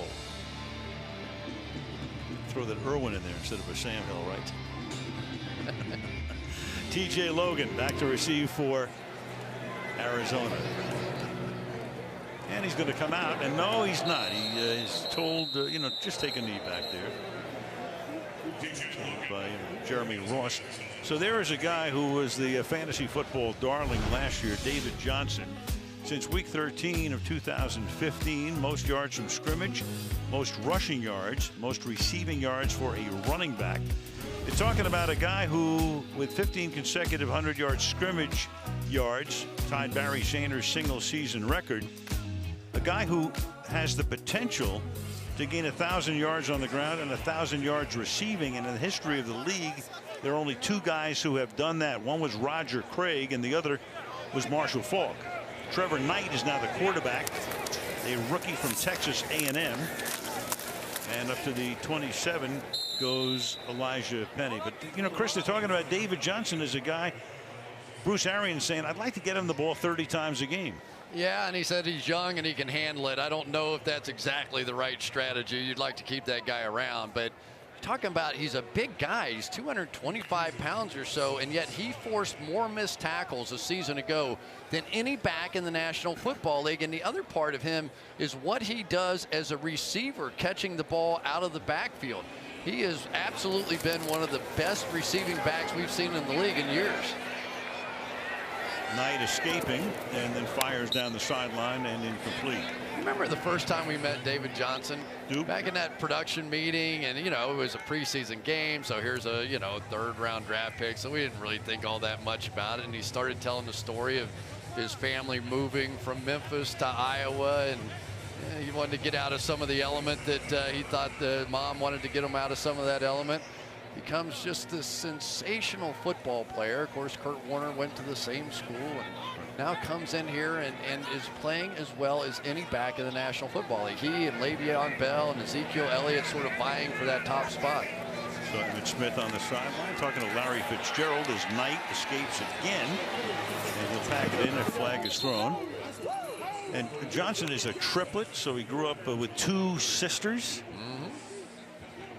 As you mentioned, the Kurt Warner alma mater of Northern Iowa. Offense, number 62. That penalty is declined. 4th down. Daniel Munyer, just to go back to that, if he carries or touches it 30 times a game, so that would be 480 touches. And there's only one guy in the history of the NFL that has touched the ball that much in the season. You go back to 1984, James Wilder, playing for John McKay's Tampa Bay Bucks that year.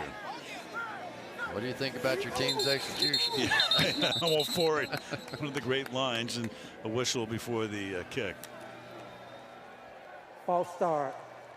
Offense, number 36. 5-yard penalty. Still 4th down. But, you know, it was for the Arizona Cardinals offense last year. It wasn't David Johnson and what they did running or even throwing the ball to him. It was the big play that disappeared. This team was so dynamic in 2015, and I think a little bit of it had to do with, you know, John Brown had the injury and the sickle cell trades, and Larry Fitzgerald, he was the leading receiver in the league, though, so the short passing game was on target. They were killed by special teams. Yes, they were. From the 23-yard line, Lenore to the 27. 9:35 remaining in the third quarter. Jason Taylor, Michelle will be with him when we come. Double-digit sacks 6 times over 8 seasons. All-decade team of the 2000s, 7th all-time on the sack list. He had a little wiggle to him, didn't he? He was just tall, lean, and could bend around that corner. And fast. Ronnie Hillman is now the running back. Had a couple of good seasons in Denver. No gain there, and we go to Michelle.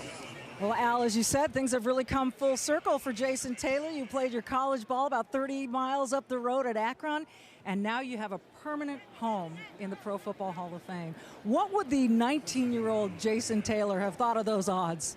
No, there was absolutely no way. It was impossible. And you know, you say all these things about nothing's impossible if you set your mind to it.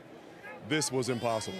Me going from Akron 20 miles down the street to Canton as a resident of the Pro Football Hall of Fame, it was impossible at 19.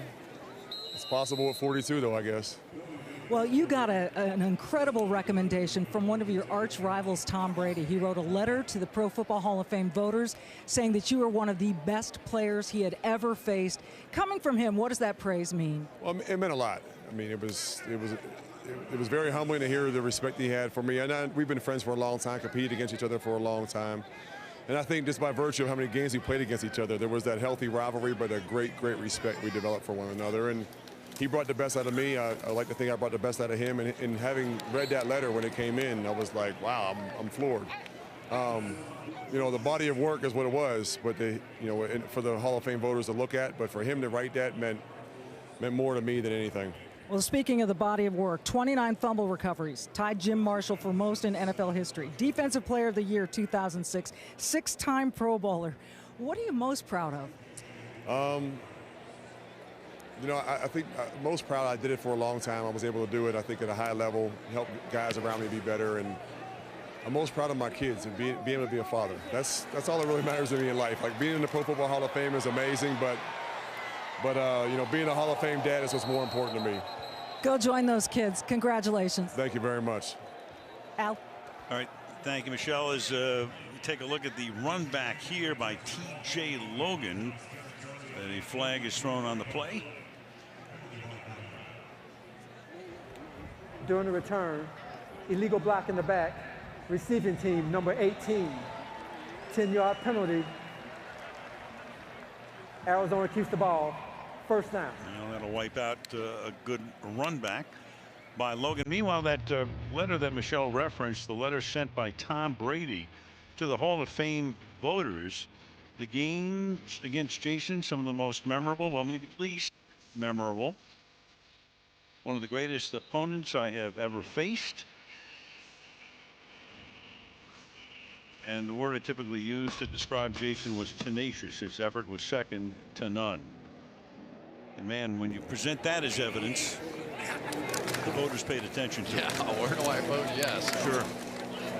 Because that's really all you live for in this game, is to have the respect of the people you play against. And I think Tom Brady has certainly gotten that from his opponents, and I think when he feels something that strongly, he'll write a letter, as will his coach. You know, Bill Belichick will do that from time to time when he feels strongly. See, I always felt that, you know, it's so hard to put like an offensive lineman into the Hall of Fame. There's always, you know, does he belong? How do we know? There are no statistics that go with an offensive lineman. I always felt, ask the guys he went up against on the defensive line.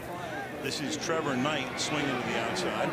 And my old partner, Dan Deerdorf, on Monday Night for years, and there was a question whether Dan would make it or not, and of course he eventually did. But I remember Too Tall Jones in an interview saying the toughest guy I ever faced was Dan Deerdorf. When Too Tall said it, I mean, that carried some weight. Believe me, it does, because those guys know. There's a guy I played against, Frank Minifield, that played with Cleveland, that I probably never got a vote for Hall of Fame in his life. I thought he was one of the best guys I ever played against. But, you know, it's like individual matchups sometimes and what works. But when you can sustain it as long as Jason did, it's pretty easy to vote then. High up on that sack list. 3rd down and 6. And the pass is caught at the 40-yard line. And Chad Williams will spin away. Chad Williams is a rookie out of Grambling State. They picked him in the 3rd round, and here's a guy, you know, you got Fitzgerald, you got the Brown guys and all of that, you got J.J. Nelson, but he can make a mark pretty soon. And he's fast. He ran under 4.4 seconds in the 40-yard dash, but what you saw him do there after the catch is what they're most excited about. Here's a guy about 220 pounds, and they get him the football, and he's hard to get on the ground. He is very elusive after the catch. He goes in motion here, sets on the right side. The ball off to Elijah Penny. first-year guy out of the University of Idaho, free agent, second down. Yeah, and we just saw Chad Williams there, the guy who caught the ball on the previous play, their third-round draft pick, coming over and doing a little Larry Fitzgerald. Here he comes in motion across the formation. You have to be able to make this block in this running game. One of the reasons that you've seen David Johnson have such success is a guy like Larry Fitzgerald and all these wideouts blocking down the field, and he fits that mold too. 2nd and 7 from the 44. And Knight plants and then throws behind the intended receiver, Carlton Agudosi, and a flag.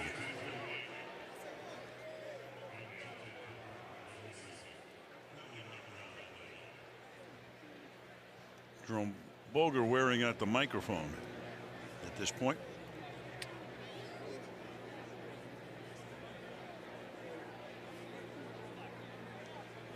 And sooner or later. Pass interference, defense, number 29. Spotted a foul, automatic first down. It's Sammy Seamster. We're talking about Grambling State, Chad Williams School. Take a look at that. 4 guys, Willie Davis, Willie Brown, Buck Buchanan, and Charlie Joyner, all from Grambling. Grambling has sent more guys to the Hall of Fame than a lot of big name schools. Tell you what, I got to do the Grambling and Southern Bayou Classic 2 or 3 years with my buddy Tom Hammond down there. You saw some football, saw some pretty good bands at halftime too. Heck of a weekend down there too in New Orleans. From the 27. Getting tripped up as he crossed the line of scrimmage is Penny, but then he gets up again. It's loose. Cowboys think they have it. Very interesting. Was he touched down or did he just fall to the ground? If there was contact, there was a little contact of some kind, it looked like at the line of scrimmage, then he would be down by contact. But if not, then this ball just flies out of his hand. Right there, he got kicked on the knee. And he was down. Well, what the Cardinals did is they raced up to the line of scrimmage because they didn't want that play challenged. But too late. Jason Garrett says, let's challenge this one. And so our first challenge of the preseason. And see the new system. Yeah, they will now bring Dallas is challenging the rule on the field that the ball carrier was down by contact. So no longer does the referee go under the hood. They're going to bring out the Microsoft tablets, put a headset on them. Now, during the regular season, it'll be in New York that they'll determine the ruling. But here tonight, just for this game, they'll determine it right here. Here we go. You're going to see the leg kick out right there and contact made. So he is going to be down by contact. So we have this whole new system now. They'll have one of these Microsoft Surface tablets out on the field, and the referees will get a look. They'll be decided in New York.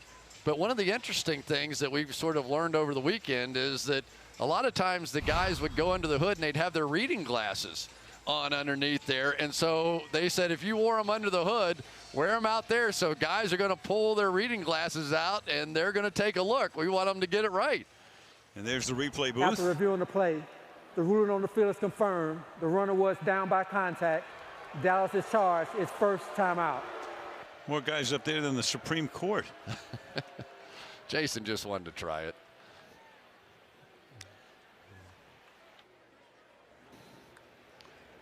So they're doing it all from here tonight, but it'll be from New York during the rest of the regular season. The regular season for sure, and we assume the rest of preseason. 2nd down and 6 with the ball at the 23-yard line. And now they signal the ball ready for play. Dallas 17 unanswered points, up by 2. And over the left side goes Penny, seeing a full workload here in the third quarter. 3rd and short. Well, one thing we know out of the quarterback Trevor Knight so far is that he's a mobile guy. You can see a lot of this offense now. He's carrying out those fakes. He's trying to set up some bootlegs, get out on the edge. He scrambled around a few times. So here on 3rd down and 3, a lot of the time these guys revert to form and do what they're most comfortable doing and running the ball. Knight started his college career at Oklahoma and then transferred to Texas A&M, where he wound up last season. And knifing through and making the tackle that time is Kayvon Frazier. Worked his way through all of that traffic for a nice tackle, and it's 4th down. Yeah, really nicely done there. He saw the pitch and broke off of his man coverage just in time to make the play. He's a guy that played in 9 games for Dallas last year. 41-inch vertical jump, which seems like half the NFL coming out now has a 41-inch vertical jump, which probably rivals Michael Jordan. Matt Weil, 40-yard field goal attempt to try to give Arizona the lead. And there's a flag down, so for the moment they have the lead, but we'll see what the call is. It was a 40-yard attempt. Boger and his cohorts get together. They're saying offside, so that would be against. It was a 4th down and 5. They could ask for a measurement, right, to see if it would be a first down. They can. Lining up in the neutral zone.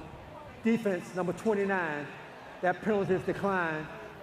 Arizona takes over. First down.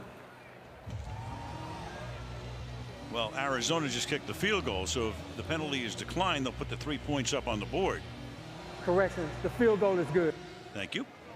He took over the lead. That's what he meant. Speaking of field goals, Denmark flying high above Tom Benson Hall of Fame Stadium.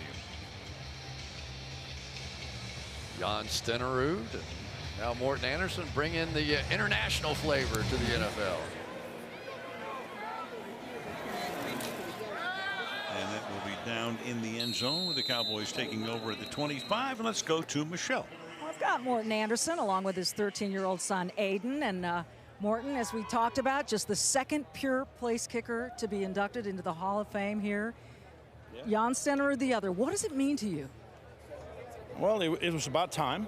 It feels great. It feels great to be in this exclusive company, obviously, and I hope it moves the conversation forward on the position of the specialist. I hope it opens the door a little bit more for others to get consideration, and it feels very, very good. You came here as a high school exchange student from Denmark. You were a gymnast, you played handball, and you played soccer. But your high school didn't have a soccer team. So you get directed to American football, and now you're the NFL's all-time leading scorer. How does that happen? Only in this country. This is the only country on earth where you can come with a dream, with some skill, work hard, have some will, have some perseverance, and end up in the hollow halls of Canton, Ohio in the Hall of Fame. This is truly my American dream, and I'll talk about that more, obviously, on Saturday. But it's been a great ride together with so many people who've helped me along the way. An NFL record 565 field goals. Which was the most memorable? They were all memorable. I don't remember any misses, so all the makes were great. But what I take away, really, Michelle, is just the memories and the gratitude for all the help I had along the way. You know, I've never met a person, woman or man, who had success who did it alone. And, yeah, I'm no exception. Well, you know, you had some interesting hairstyles along the way, a variety of mullets, shall we say. And I know you had some Tennessee waterfall. Yeah, you had some extensive conversations with the sculptor. That was early career, and we did have some talks about what we should look for in the sculpture, in the bronze bust, and I think we settled on a sort of a mid-career mullet. So I'm very curious to see what's behind me here. It's covered up behind you. I know you're tempted to take that. You can't take that off. Congratulations. Enjoy this with your family. So much. Al? Yeah, thank you, Michelle. All class. Morten Andersen. Really good group of guys, isn't it? It's been really fun to visit with all of them. Like I said at the beginning, a very eclectic class. 2017. As Rush hands the ball off, and this is Rod Smith lunging. You've got a quarterback, you've got 2 running backs, you have a defensive end, you have a safety, you have a place kicker, and an owner all going in. It's pretty good. Pretty good little running back here, too, and Rod Smith. Here's a guy that brother Jalen getting all the attention, the defensive, hopefully, star. But Rod Smith is moving up the depth chart here and getting some opportunities. You could tell by the way Jason Garrett talked about him that this was a guy that they feel like is making some strides, and that backup running back position is completely unsettled for the Cowboys right now. Rush down the right side, and that is broken up, intended for Lance Lenore. And Jarrell Carter, the rookie from Trinity, breaks it up. It'll be 2nd down and 10. But you know, you think about the backup running back spot. Darren McFadden's had great success in this league, over 1,000 yards. Of course, I don't know what happened last year. He fell during the preseason, broke his elbow diving for his cell phone, something like that. So he only played in the last 3 games. And Alfred Morris, here's a guy that over 1,000 yards his first 3 years in the league, 1,600 as a rookie. And Ronnie Hillman, we've seen him do some good things in Denver before too. Right, he picked up Hillman after the start of camp. And you got Smith chugging his way down to the 44-yard line. You know, one of the interesting parts, we talked a little bit about the defensive backfield of the Dallas Cowboys, is one of the reasons that they were able to go almost all defense in the draft was that they were able to sign Terrence Williams, their wide receiver. When that fell into place, they felt like it was a very strong defensive draft. They ended up drafting 2 wide receivers on the offensive side and everything else on the defensive side. But it was that signing of Terrence Williams that kind of triggered that change that took place on the defensive side. Revamped the secondary, 7 of the 9 picks. Start. Offense, number 80, 5-yard penalty, still 3rd down. Yeah, there's 7 of the 9 picks, as Chris just mentioned, on one side of the ball. Man, time flies. Jason Garrett, I mean, you know, we were there in Green Bay the night the Cowboys got smoked by the Packers, and Jerry Jones told Wade Phillips to come home with me. And Wade got on the plane, and it was the right time, and Jason ascended and then got the full-time job beginning in the 2011 season.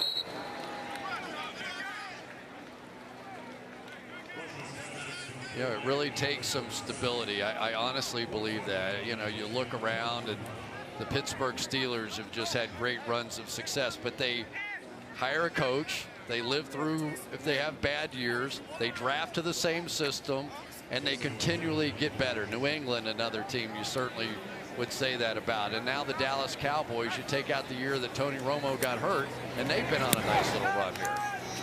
Half-minute to go in the quarter. Sam Hill's punt will be down at the 6-yard line. Cowboys down there with 19 seconds to go in the 3rd, and Arizona leading the Cowboys by 1.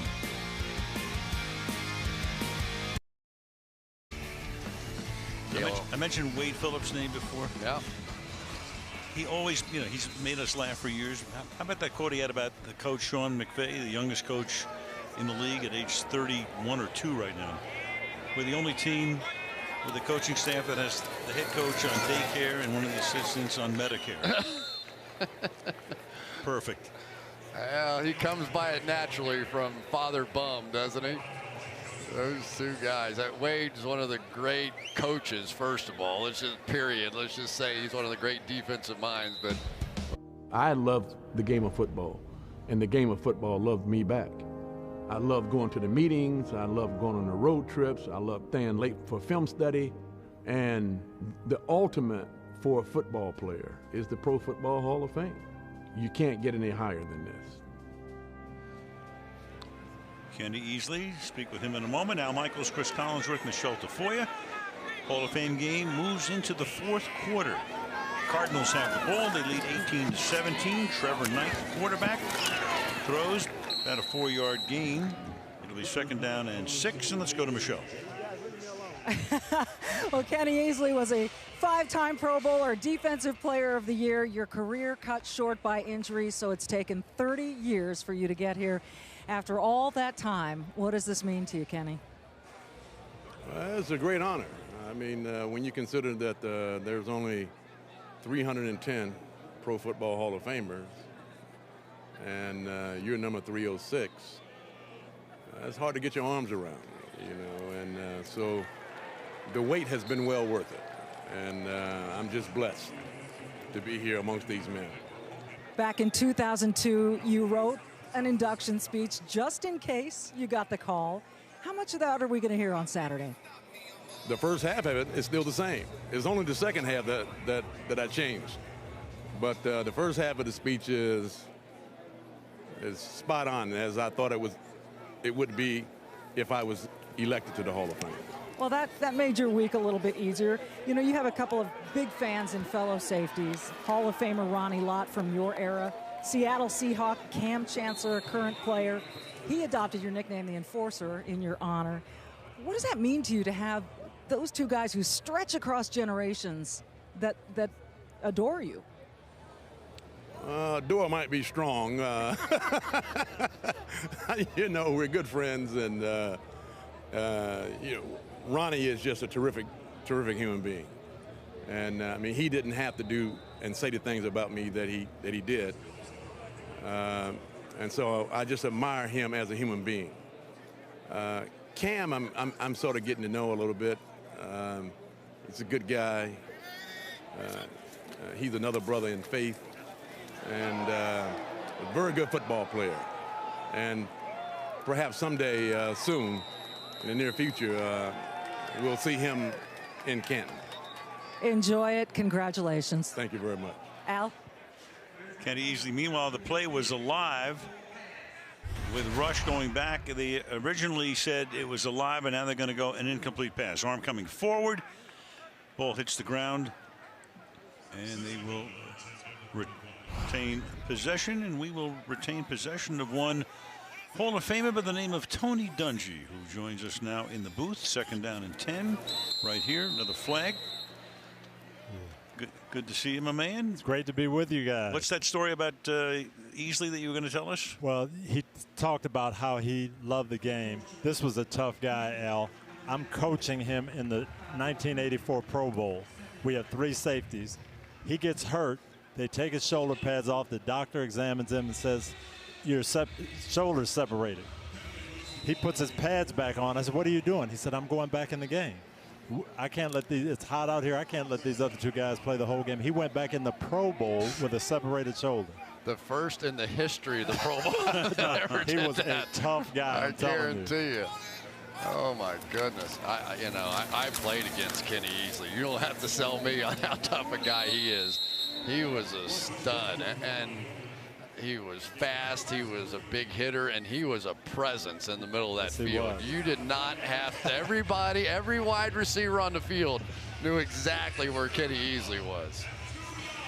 Tony, you went into the Hall of Fame last year, so a very exciting time, obviously. Now you're kind of a veteran. Now you're back here with the new guys. What's that like? It's a completely different feel. You feel like you're one of the guys. Everybody's saying hi to you, and I'm welcoming LaDainian Tomlinson, saying, hey, you're going to really enjoy this. Jerry Jones, got a chance to see him. It's a special weekend, and once you're in, it's hard to describe the feeling. And it's the kind of weekend where, you know, if you're a Hall of Famer, you're not going to miss this. No, you're going to come back every year. Not. Absolutely not. Got a little read option here.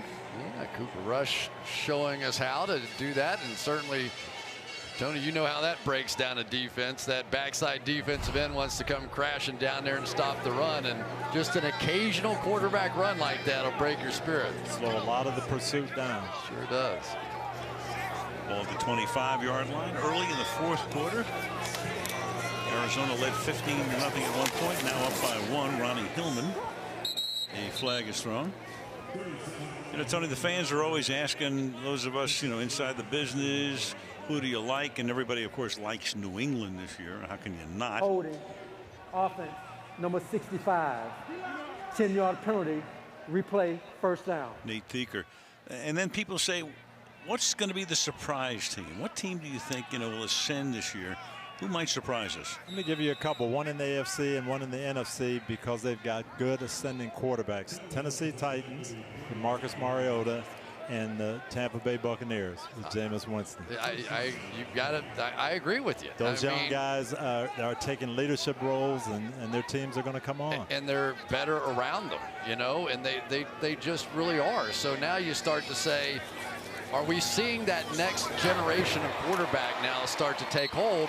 What DAC did last year was just simply so impressive. Russell Wilson's not that old. Tom Brady celebrating his 40th birthday. Carson Palmer, you know, is So now we're starting to see that next move of guys coming in there. And these quarterbacks, Mariota and Winston, now that the coaching staffs and the GMs have had a couple of years with them, what do they do well? What type of guys can we put with them to accentuate their skills? And I think they're going to come on, both of them. 2nd and 7 here. This is Ronnie Hillman, and he gets decked back of the line of scrimmage. And this rookie Buda Baker having a nice game tonight, Chris. No question about it. If there's one guy that sort of stood out on the defensive side to me, it was Buda Baker tonight. He has made some big plays in big moments so far. Tony, watch him filling in here in the running game, making that hit in the backfield on a big play. There he is, a little bit of coverage, flipping out. He knocked the ball down later, playing pass coverage right here. And you can just see some of the talents, because he is a guy that, a lot like Tyrann Mathieu, plays all over the field. He can play in the slot, he can play outside, he can play safety. There's a jump ball in the end zone and incomplete. Andy Jones is there, covered by Jarrell Carter, so that'll make it 4th down. And especially, Tony, on a defense like this, that wants their base defense is rushing 5, playing man-to-man with a free safety in the middle of the field. Your safeties have to be able to cover, and they have a couple of them now. They really do. And Chris, that's what you're looking for as a coach in this type of game. You don't care about the score, you don't care about a lot of things, but you want to see a couple of your young players flash and do the things that you think they can do, but do it in a game. Well, mission accomplished so far for Buda Baker. A guy that moved on was Tony Jefferson, and he goes over to Baltimore, and he was a bit of the enforcer back there, and he got to be much better in coverage, but he was a big hitter coming up on some of those run plays too. Need a little of that too. 30 seconds. Timeout was taken here before the field goal attempt. Down to Michelle. Well, in high school, Buda Baker won 13 state titles in football and track and field, and he said it was amazing. We expected to win every day. Then he went to play at the University of Washington, which he described as a rock climb. He told me what helped him handle the highs and then the lows was the example of his mom, Michelle, who raised Buda and his 7 siblings on her own. Buda said she never complained, so we never complained. All she asked of me was to be a great person. And he is on his way to making a mark with the Arizona Cardinals. We'd be surprised if he doesn't do something before the start of the season to cement a pretty key role in that secondary. Now an attempt by Sam Irwin-Hill to try to give Dallas the lead again from 43 out. And Irwin-Hill's kick is good. So the lead seesawing back and forth now with 10:49 to go in the 4th. Dallas up by a deuce. Here's schedule helps too. Oh yeah.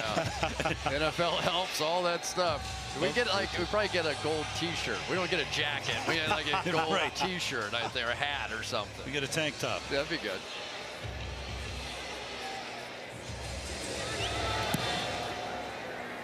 Sam Irwin-Hill's kick, fielded about 6 yards in. This time Logan's going to come out straight up the middle, up to the 23-yard line. So Tony, go back to like the gold jacket dinner tomorrow night and the induction ceremony, and what are these guys going to be in for over the next 48 hours? I'll tell you, Al, everything about the weekend just gives you goosebumps. But for me, it was that gold jacket dinner that they're going to experience tomorrow night. They tell you you don't have to say anything, so you think it's not that big a deal. But you walk through these Hall of Famers, and there's guys you coached, Brooks and Sapp there. Guys, I saw Lem Barney, and I was Lem Barney in the backyard as a little boy, and Bobby Bell, and guys that were your heroes. And all of a sudden, you're in the middle of it, and you say, I am one of these guys now. It was really, really unbelievable for me. This is Logan up the middle to the 39. It almost has to be an out-of-body experience. It is. It is. You're standing there seeing all these great athletes and coaches, and you walk down through them, and then your presenter takes your jacket off and gives you the gold jacket, and you say, I'm one of these guys. You can't believe it. Yeah, I felt that way being in that room, and I had to buy a ticket. So I can't imagine what it's like to get one of the jackets. Yeah, it's a spectacular night. As moving up to the 42-yard line goes T.J. Logan. It's second down. Clock ticking down to 10 minutes remaining. This TJ Logan's got a little pop to him. He's a 4.37 guy, can run. We saw him. I was impressed on the punt that he caught. A lot of guys would have let that ball hit. He comes flying up there, stretches out to make a catch, breaks it off, penalty on the play. But this team desperately needs to be better in the kicking game, and Logan may be a key to that. Terry Allen coaches the running backs at Arizona. He played for us when I was with the Vikings. I asked him before the game, hey, who's the young guy I should keep an eye on? He said, watch 22 Logan. He's got something. Fastest running back at the combine in Indianapolis this winter. Pass here is incomplete. Stuck his nose in there a little bit. You know, he's not a big guy, but going to go out and maybe wrap his arms around a little bit too. Watch the block coming over this way. Knows who to pick up, steps up there. Quarterback kind of bails out of the pocket on him, but he did his job. He wanted to make sure. Yeah, maybe Let me see him on film a couple of times. 3rd and 6.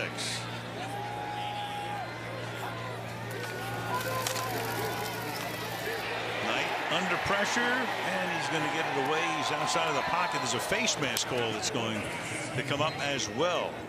So he escaped, and Lewis Neal, a rookie out of LSU, grabbed him by the mask. Grabbing the face mask. Defense, number 66.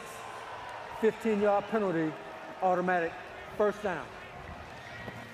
You get so desperate when you get close to those quarterbacks, you just grab anything you can. The one guy, Al, that we haven't talked too much about so far on the Dallas defensive side is a guy named Charles Tapper. He had a back injury a season ago. But they feel like that if there is that extra guy over there, number 99, that could help fill in during some of these suspensions early in the season, that this is going to be a guy that may well take that next step up and could be an important factor. Tapper was picked in the 4th round by Dallas last year. That sounds familiar. So was Prescott. And Tapper was picked before DAC. And Knight going deep downfield, spinning around, trying to get it under wraps was Larry Clark, but can't. It'll be 2nd down and 10. Well, there's another Cowboy draft pick, Marquez White, playing on the outside. And here's a guy, kind of an interesting story, Tony. He played basketball and football his first 2 years. Finally, after 2 years at Florida State, decided he was going to go football only. Ends up starting the rest of the time. I think was captain of the football team down there. And now here he is playing for the Dallas Cowboys. And as young as they are in that secondary, these guys are going to have to perform. And you heard Jerry Jones talk about the style of player they're looking for. They want some interceptors, some guys who can play the ball, and that basketball skill will come in handy for them. And Knight finds the open man, and inside the 20-yard line goes Krishan Hogan, rookie from Marion. First down. Yeah, nicely done that time by the quarterback Trevor Knight, and you're going to see pop open in the middle of the field. Right in here, stick his hand up in the air, and Trevor Knight did a good job finding him. Knight looking pretty good for a guy who's number 4 on the depth chart. Trying to open some eyes around the rest of the league, if nothing else. 8.5 to go in the quarter. TJ Logan. Meanwhile, Tony, Blaine Gabbert looked pretty good tonight. He really did. That's got to be the one thing that Bruce Arians is really happy about.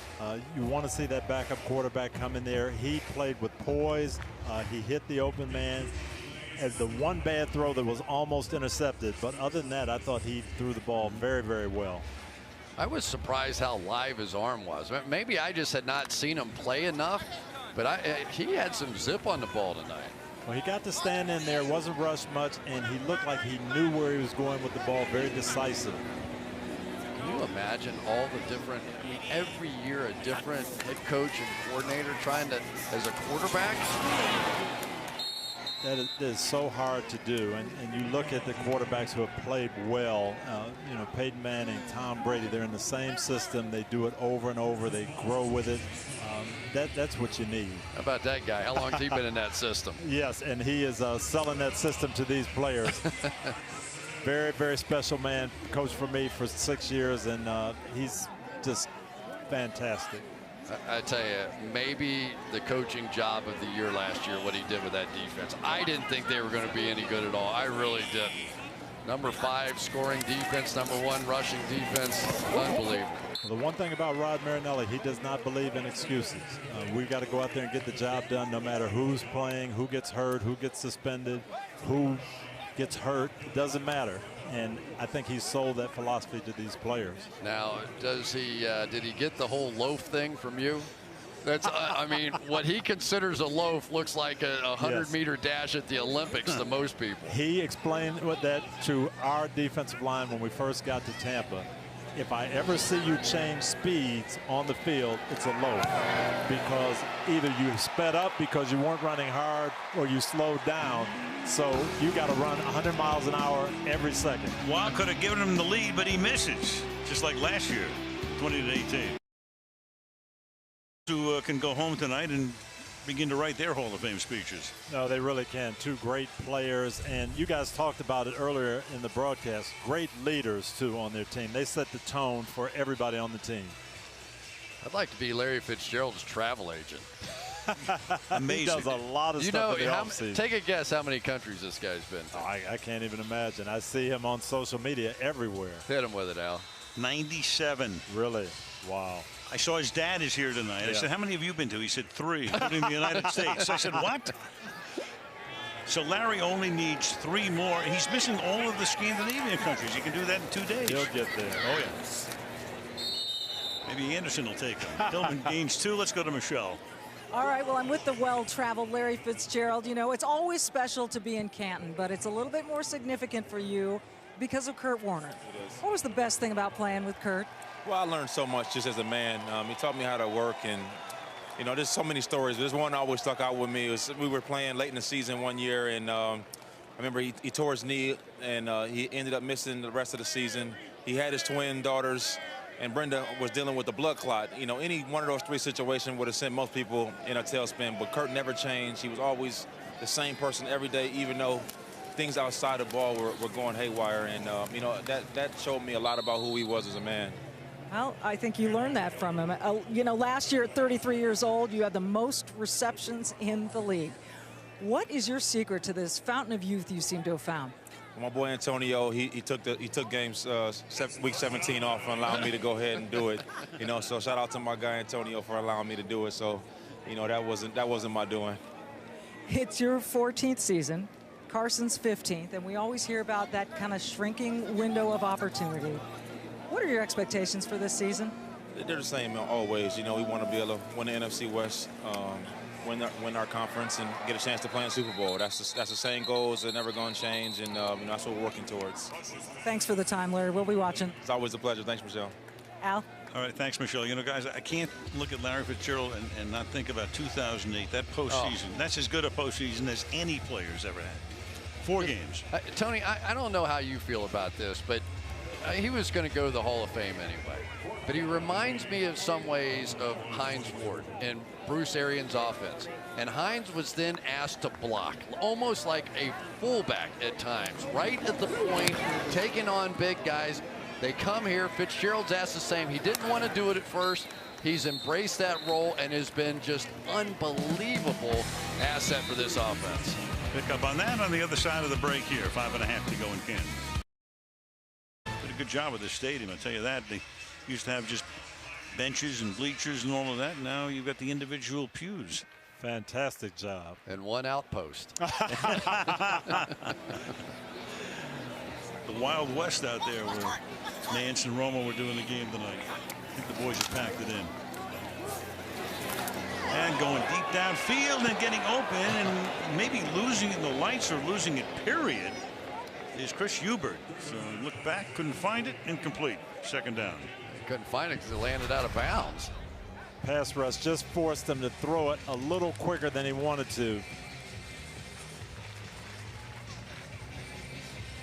Tony, how tough is it to trust young guys in the secondary? I know young guys in general, but in the secondary, you're thinking one mistake back there and it's 7-0, and we've got a lot of work to do. It can, and that's why you really have to make it simple if you're going to play young players in the secondary. You can't complicate it. 2nd and 10. Penny stopped for no gain. We go to Michelle. Well, Cardinals rookie running back T.J. Logan, who you guys were talking about, he's been impressive tonight. He went into the x-ray room with a wrist injury. You know, I spoke to him before the game. He was really excited about making his mark on special teams here.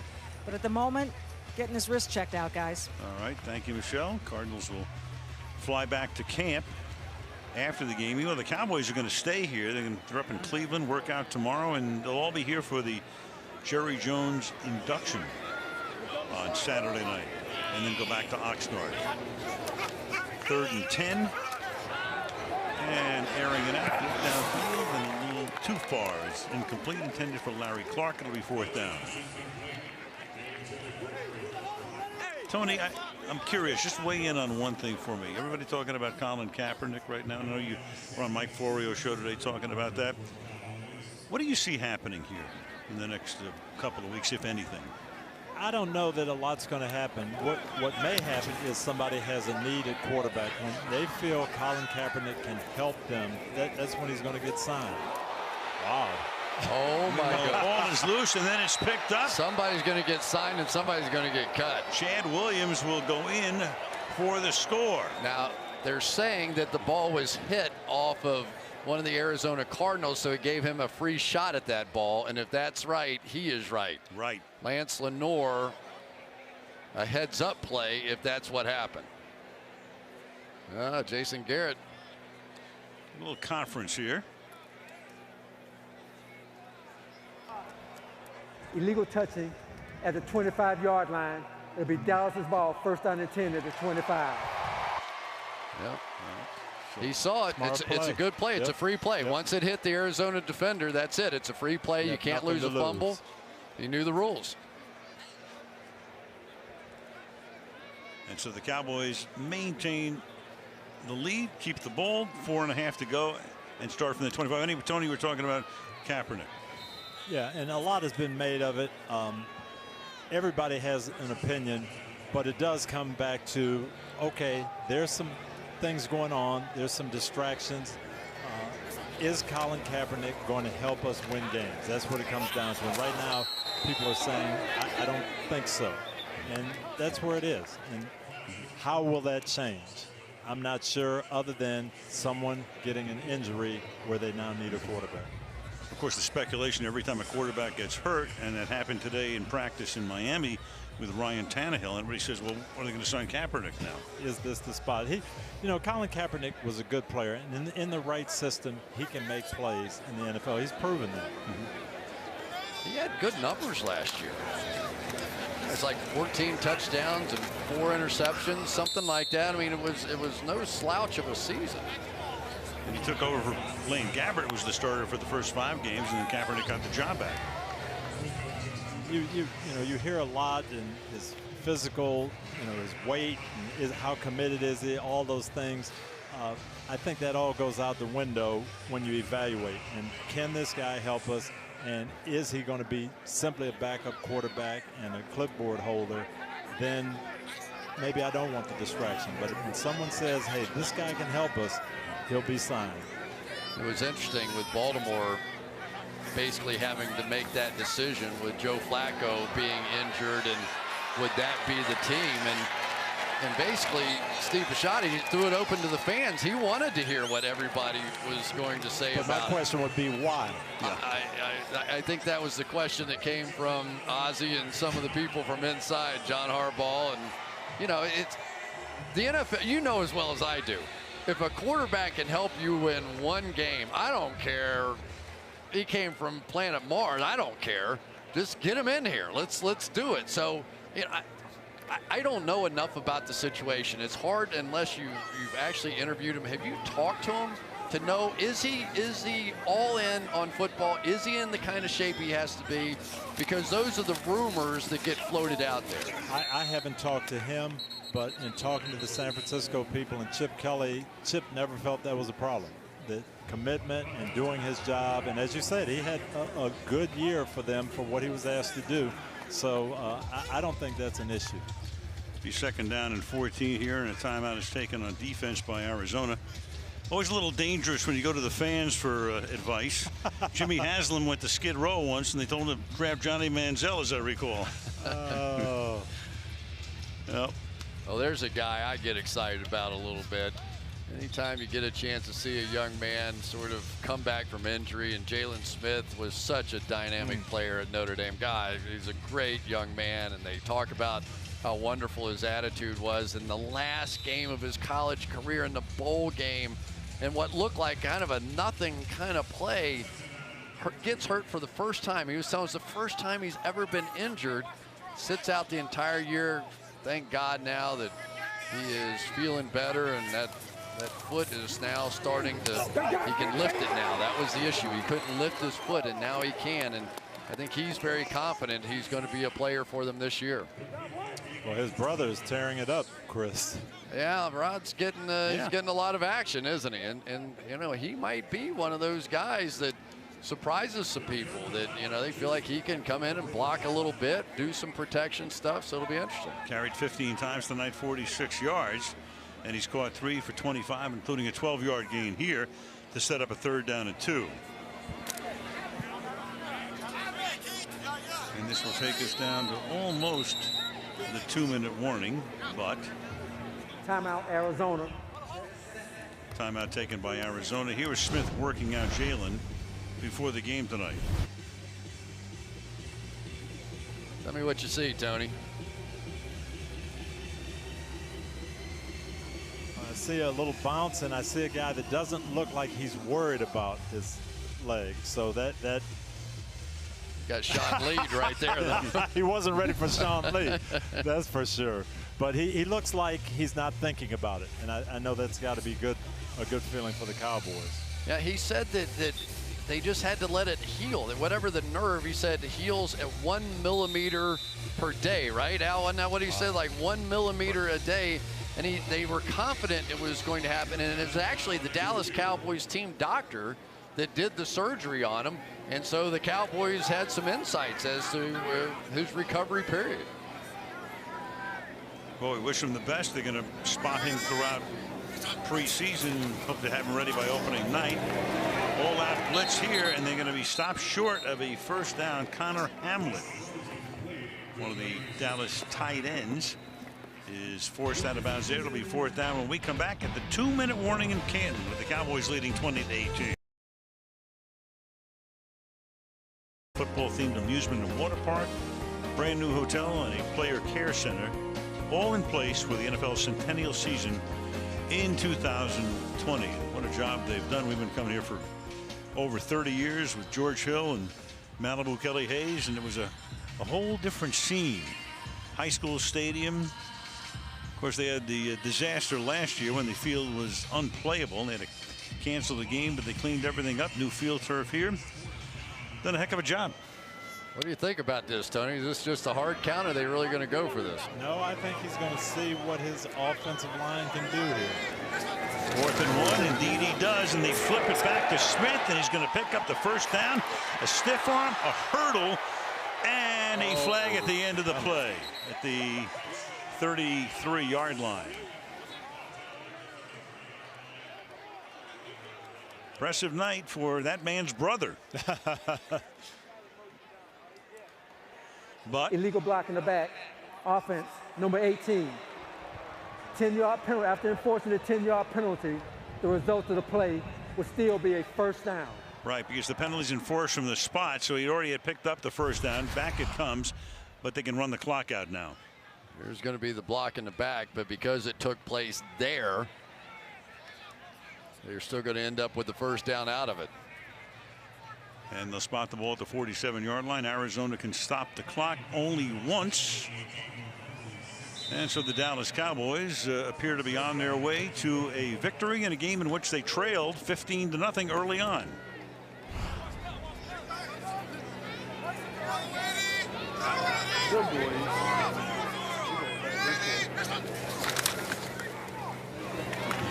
Juggle there, but he holds on. And another flag. Let's see, we have had 18 accepted Holding. penalties. Offense, number 62. 10-yard penalty. Replay 1st down. No, they really shouldn't take this penalty here. Exactly. I think Bruce Arians is telling them that now you want to. This gives them a chance to get the ball back. Right. If they Stop don't the take clock. the penalty. Stop the clock. Saying that right now. See? Second down. The old coach in you. Oh, I know that because that's the one thing you tell your offense at this point. We cannot have a penalty. That's the only thing that beats us here.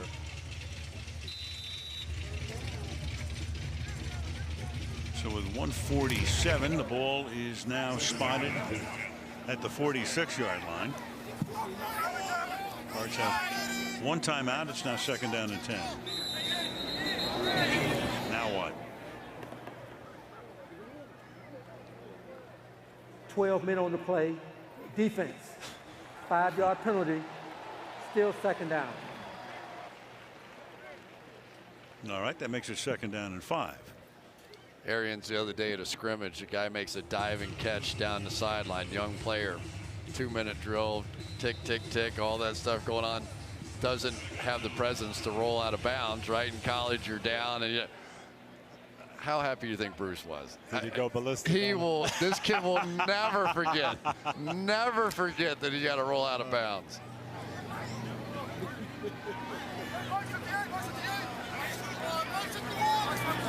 Cowboys trying to run out the clock. And here goes Smith to the outside. Pretty good slip move there. Ball taken to the 39-yard line. And Arizona takes its final timeout. By the way, a couple of people being honored this weekend. David Hill, one of the all-time classics, former boss of yours, Chris. Yes, indeed. Man who launched Fox Sports in the 90s when they got the NFL contract and made that division what it is today. The great David Hill. And Ed Werder, terrific reporter, started in print in Dallas, then went on to ESPN, did yeoman work covering mainly the Cowboys and overall the entire National Football League, won the Dick McCann Award. So congratulations to those guys. My gosh. Good memories back in the days. Oh, yeah. Hilly. Hilly was unbelievable. He wasted money putting anybody but him on camera. That was one of the more entertaining guys that television has ever known. And he's still going strong, too. Oh, man. In his own company. A little stint with American Idol, right? Oh, yeah. Tons of projects. The Oscars as well. Brian Brown gets tackled at the 40, so they will not be able to run the clock out. But the clock here on the next play should be down under a minute. All right, Coach. Now you punt it, don't you? Punt the ball down there. They're going to have about 50 seconds. That penalty really hurt Dallas. The game basically was over, but now they're going to have to play defense one more time. So young Knight will have a chance perhaps to come back in here and pull off a miracle finish, such as it would be in preseason. It's miracle with it's a lowercase m. I think your miracle has been redefined after the Super Bowl, hasn't it? I know Al's cheering for a long snap over the head here in a safety. Why not? Let's just play deep into the night.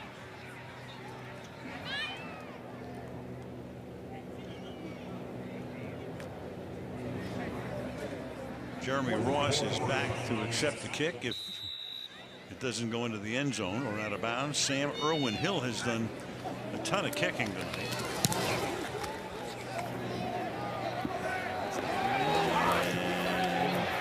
Takes a nice, well, backspin for him, doesn't go into the end zone, and then gets down to the 20-yard line.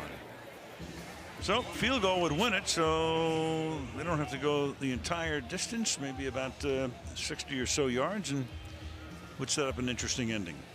But as a coach, you got to love this situation at the end of the game. You're going to see your guys in game-winning situations on offense and defense. And you've got some young guys that you want to see how they perform if they can do it under pressure.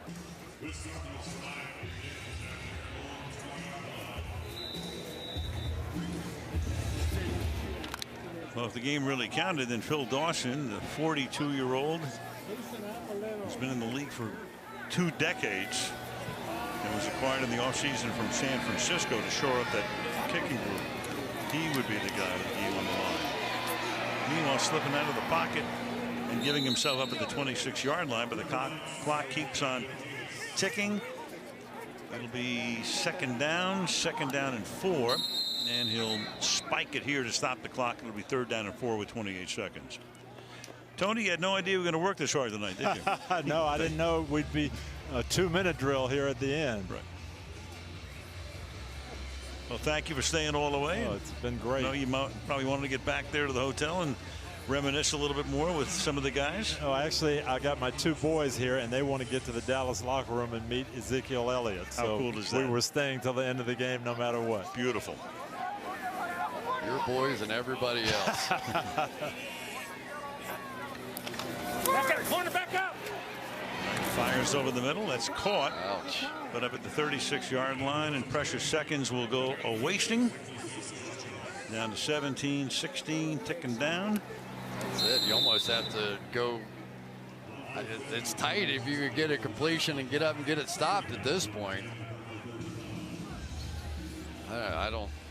That wasn't the most efficient use of those chances. You know, you want to get something going, but at the same time, you have to realize you got to get the ball down to the 30-yard line down here. So you've got some deep crossing routes. You have to do something to work it down the field and take a chance. Outside, no question.